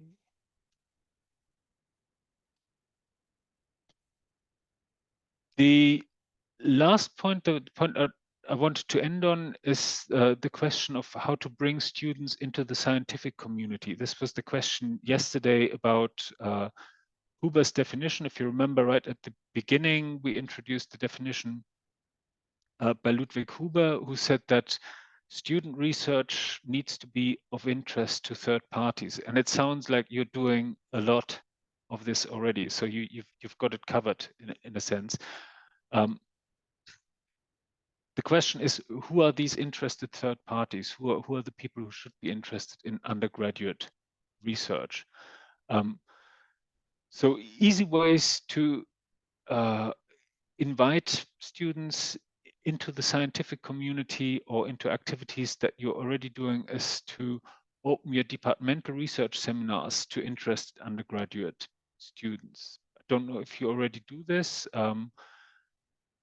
When we talk to people at Humboldt University and in other German universities where we conducted our research, they were a little bit hesitant and said, well, yeah, but if there's undergraduate students there, won't that drag the level down? They don't understand. Maybe they ask stupid questions, or maybe they won't ask any questions because they feel too embarrassed. And all we can say is just do it. Just do it and try it, and be surprised by how lively they can actually be and how interesting questions from interested and highly motivated undergraduate students can be. Sometimes it's that odd, that non-initiated perspective that helps you to find soft spots in your research. If somebody doesn't understand because they don't know, they might ask the correct question occasionally. You could create research colloquia at bachelor or master's level for dissertation projects. This is one of the things I mentioned in the context of the European Ethnology Department. When I supervised bachelor's theses in social sciences in England, and the students had to do presentations on their work in progress, initially those presentation sessions were really, really boring. People got up, they had 15 minutes to speak, they did a presentation on this is what I do my research about, this is what my research question is, these are my methods, and here are my problems. To a room full of other people who are all doing a similar project, but on completely different topic or using different methods. And it took a while for me to actually click that you could structure these presentations rather than making them individual presentations, that you could give them a different focus, and that the presentations weren't to me. Initially, I had to mark those individual presentations. What I did later on with a smaller group of students is to actively encourage them to focus on particular problems of the research project, which I, as a supervisor, knew about. So I gave them questions and said, well, in your research, what issues have you encountered with getting access to the right sources or interpreting data or missing data? How do you deal with missing data? And then students could actually contribute and have a discussion about this particular topic. And I managed to bind them a little bit more together. It wasn't perfect, but what the people in the colleagues in European ethnology have done is actually create a really good model of how you can make sure that the students who are in a colloquium together share a common interest, have a common interest, because they're working from the same basis of data.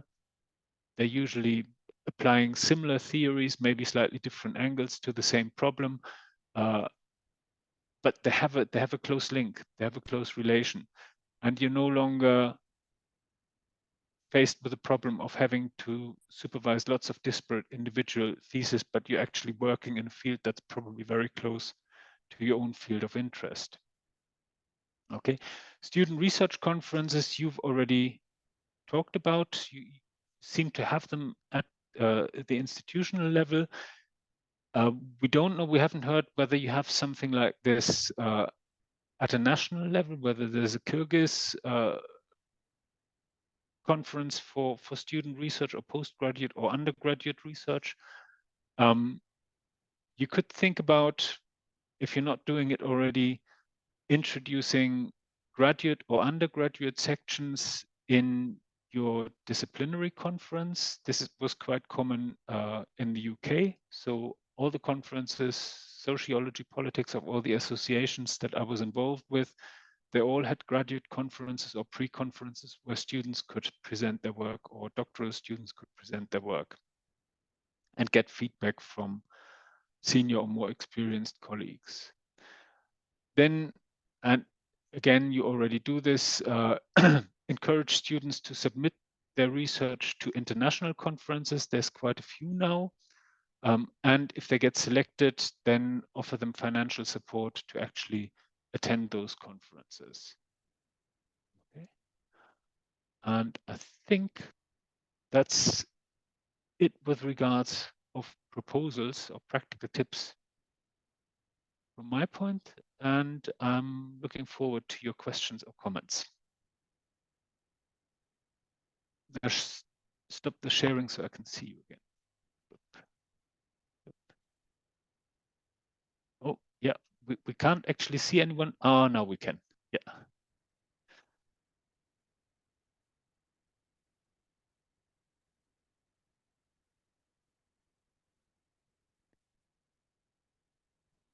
Okay.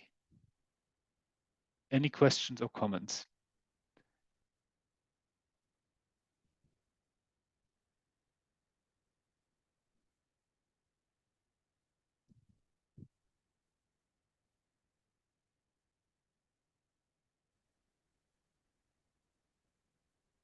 Well, thank you so much. First of all, I would have a question, and that is, you're saying that so there is a possibility of funding or helping students financially to participate in your international student conferences. You know, maybe some universities may help. So is it the university funds that are normally dispersed, or is it like some programs, financing programs, support programs, student exchange programs? So what's the next step? Let's say if somebody wants to participate in the international conference, you were saying you spoke about some financing opportunities. So who normally does it? And the second question, very similar question. So how do you make decisions? Like, let's say this student deserves to get funding or deserves it, you know, he's worth it. to participate in the international conference, but this another student, let's say, is not worth it, or is not worth the funding. So how do you make that decision? Okay, two very good questions, and also I think easy to answer. So with regards to student funding, this varies from university to university. We had in the initial 10 years of the Bologna Lab at Humboldt University, we got a grant, we got funding for the Bologna Lab from the Federal Ministry for Research and Education. And out of that, we had funds to organize student conferences and also to offer funding for students leading those research groups. Different universities who were funded out of the same program used it differently.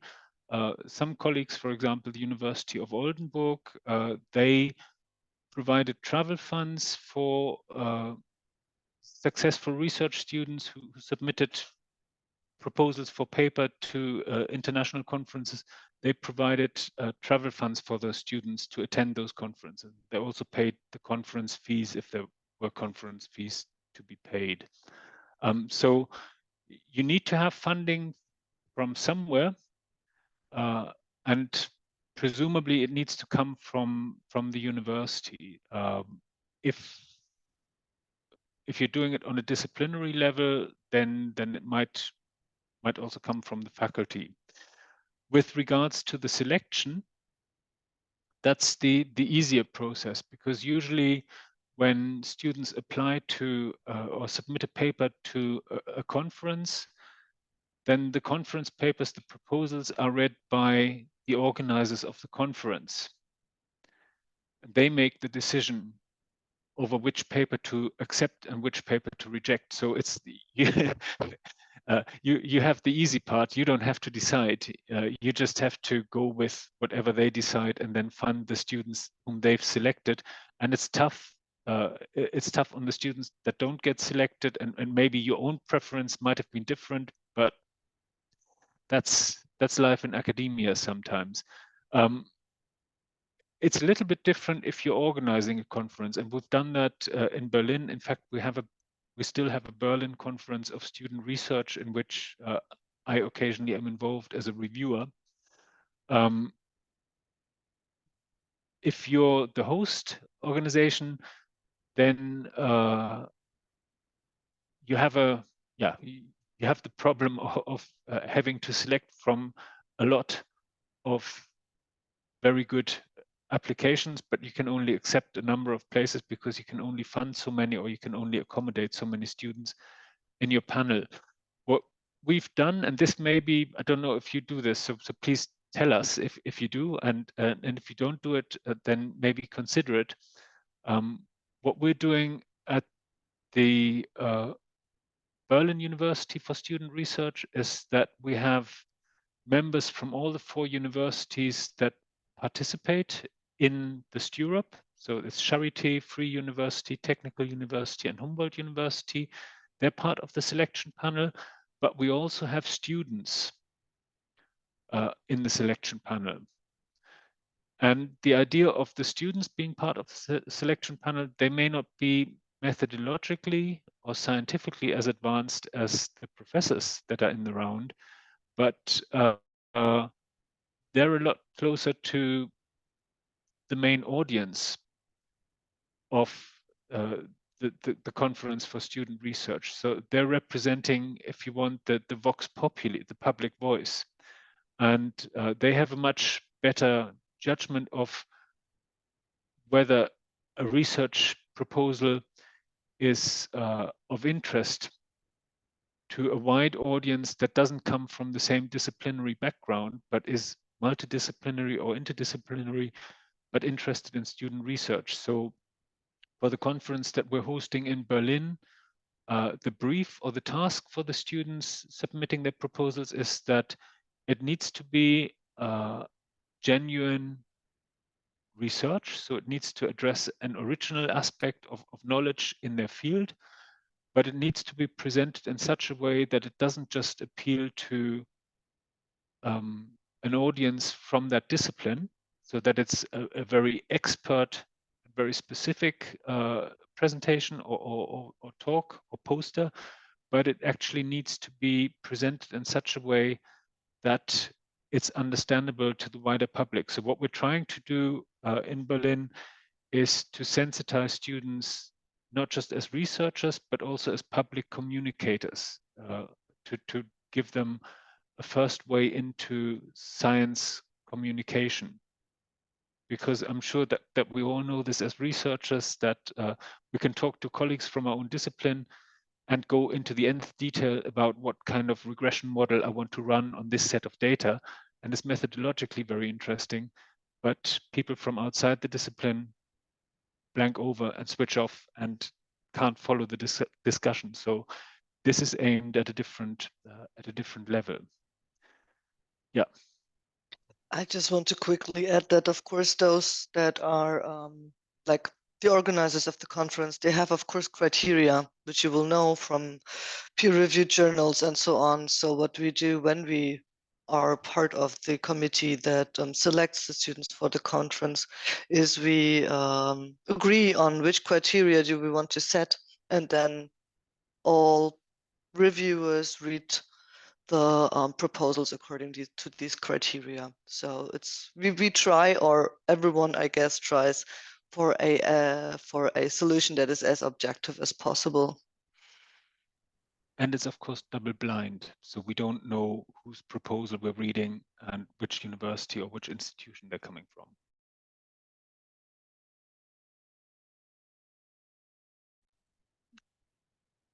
Any other questions?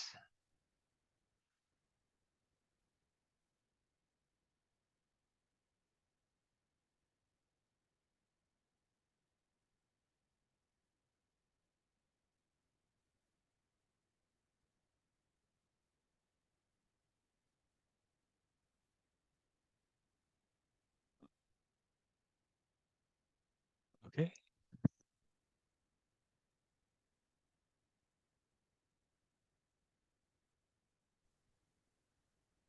No questions. It looks like, yes, we are good to go. Unless there are any other comments or questions, it looks like everything you've delivered, communicated to the audience was crystal clear. Thank you very much, Wolfgang and Laura. Fantastic. So thank you for having us. For me, it was a joy working with you and listening to your findings. I think you've got a good group there. Stick together, exchange ideas, help each other along the way. And if you come up with an idea for an Erasmus proposal, then please be in touch. I'll have a look at it and see if we can make something happen in that way. Other than that, have a good trip back home if you're traveling home now, or enjoy your dinner. We'll be off to enjoy our lunch here in Berlin. Thank you very much. Thank you so much from me as well. Have a nice evening. Bye.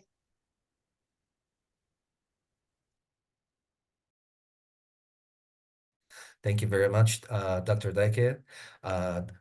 Dr. Laura, thank you very much too for us as interpreters. For myself and Alexander, it was a pleasure and honor to interpret for you. And the last comments of appreciation. The guests and participants absolutely enjoyed your presentation and overview of RBL. We definitely were able to enrich our knowledge and our professional expertise overall. Thank you very much for the group work, the group assignments that you gave to us. Thank you for sharing your German experience. And as your fellow thinkers and as your colleagues, we would definitely look forward to continue developing professionally. Thank you very much again for your time and energy. Thank you. Bye. Thank you. And thanks for the translation as well. That was very helpful. We would have been stuck without you.